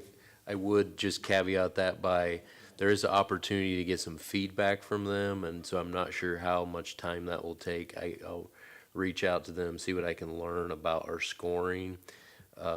They just initially said that we scored less than 50 points. I don't know what that means, but I'll find that out, and then we'll reschedule the item for council to talk about. Thank you, Mr. Flora. All right, with that, go ahead. Over the last several months, including this morning, I had a presentation from the tobacco group. I forget the exact name of it, but I would like to see if we can have a future agenda item to actually see if we can have an impact on vaping in our community. Our superintendent of schools was telling us that the trend is that they start younger and younger on vaping, and we have currently no way to actually have some effect on how we can stop that or at least control it a little bit better, since we have no way to enforce some of the laws that we currently have, so, You can only enforce what you thought. go ahead. Well, there are some things we can do. If the council would like, we can also talk about that further. Yes. But we are planning to do a special operation related to that, so. Thank you, Mr. Flora. Yeah, I echo that, Mr. Slotin, and I know that other council members agree. So I'm sure we'll see more of that in the future. Great, thanks. Thank you all very much. With that, we are adjourned. We will reconvene in 5 minutes for closing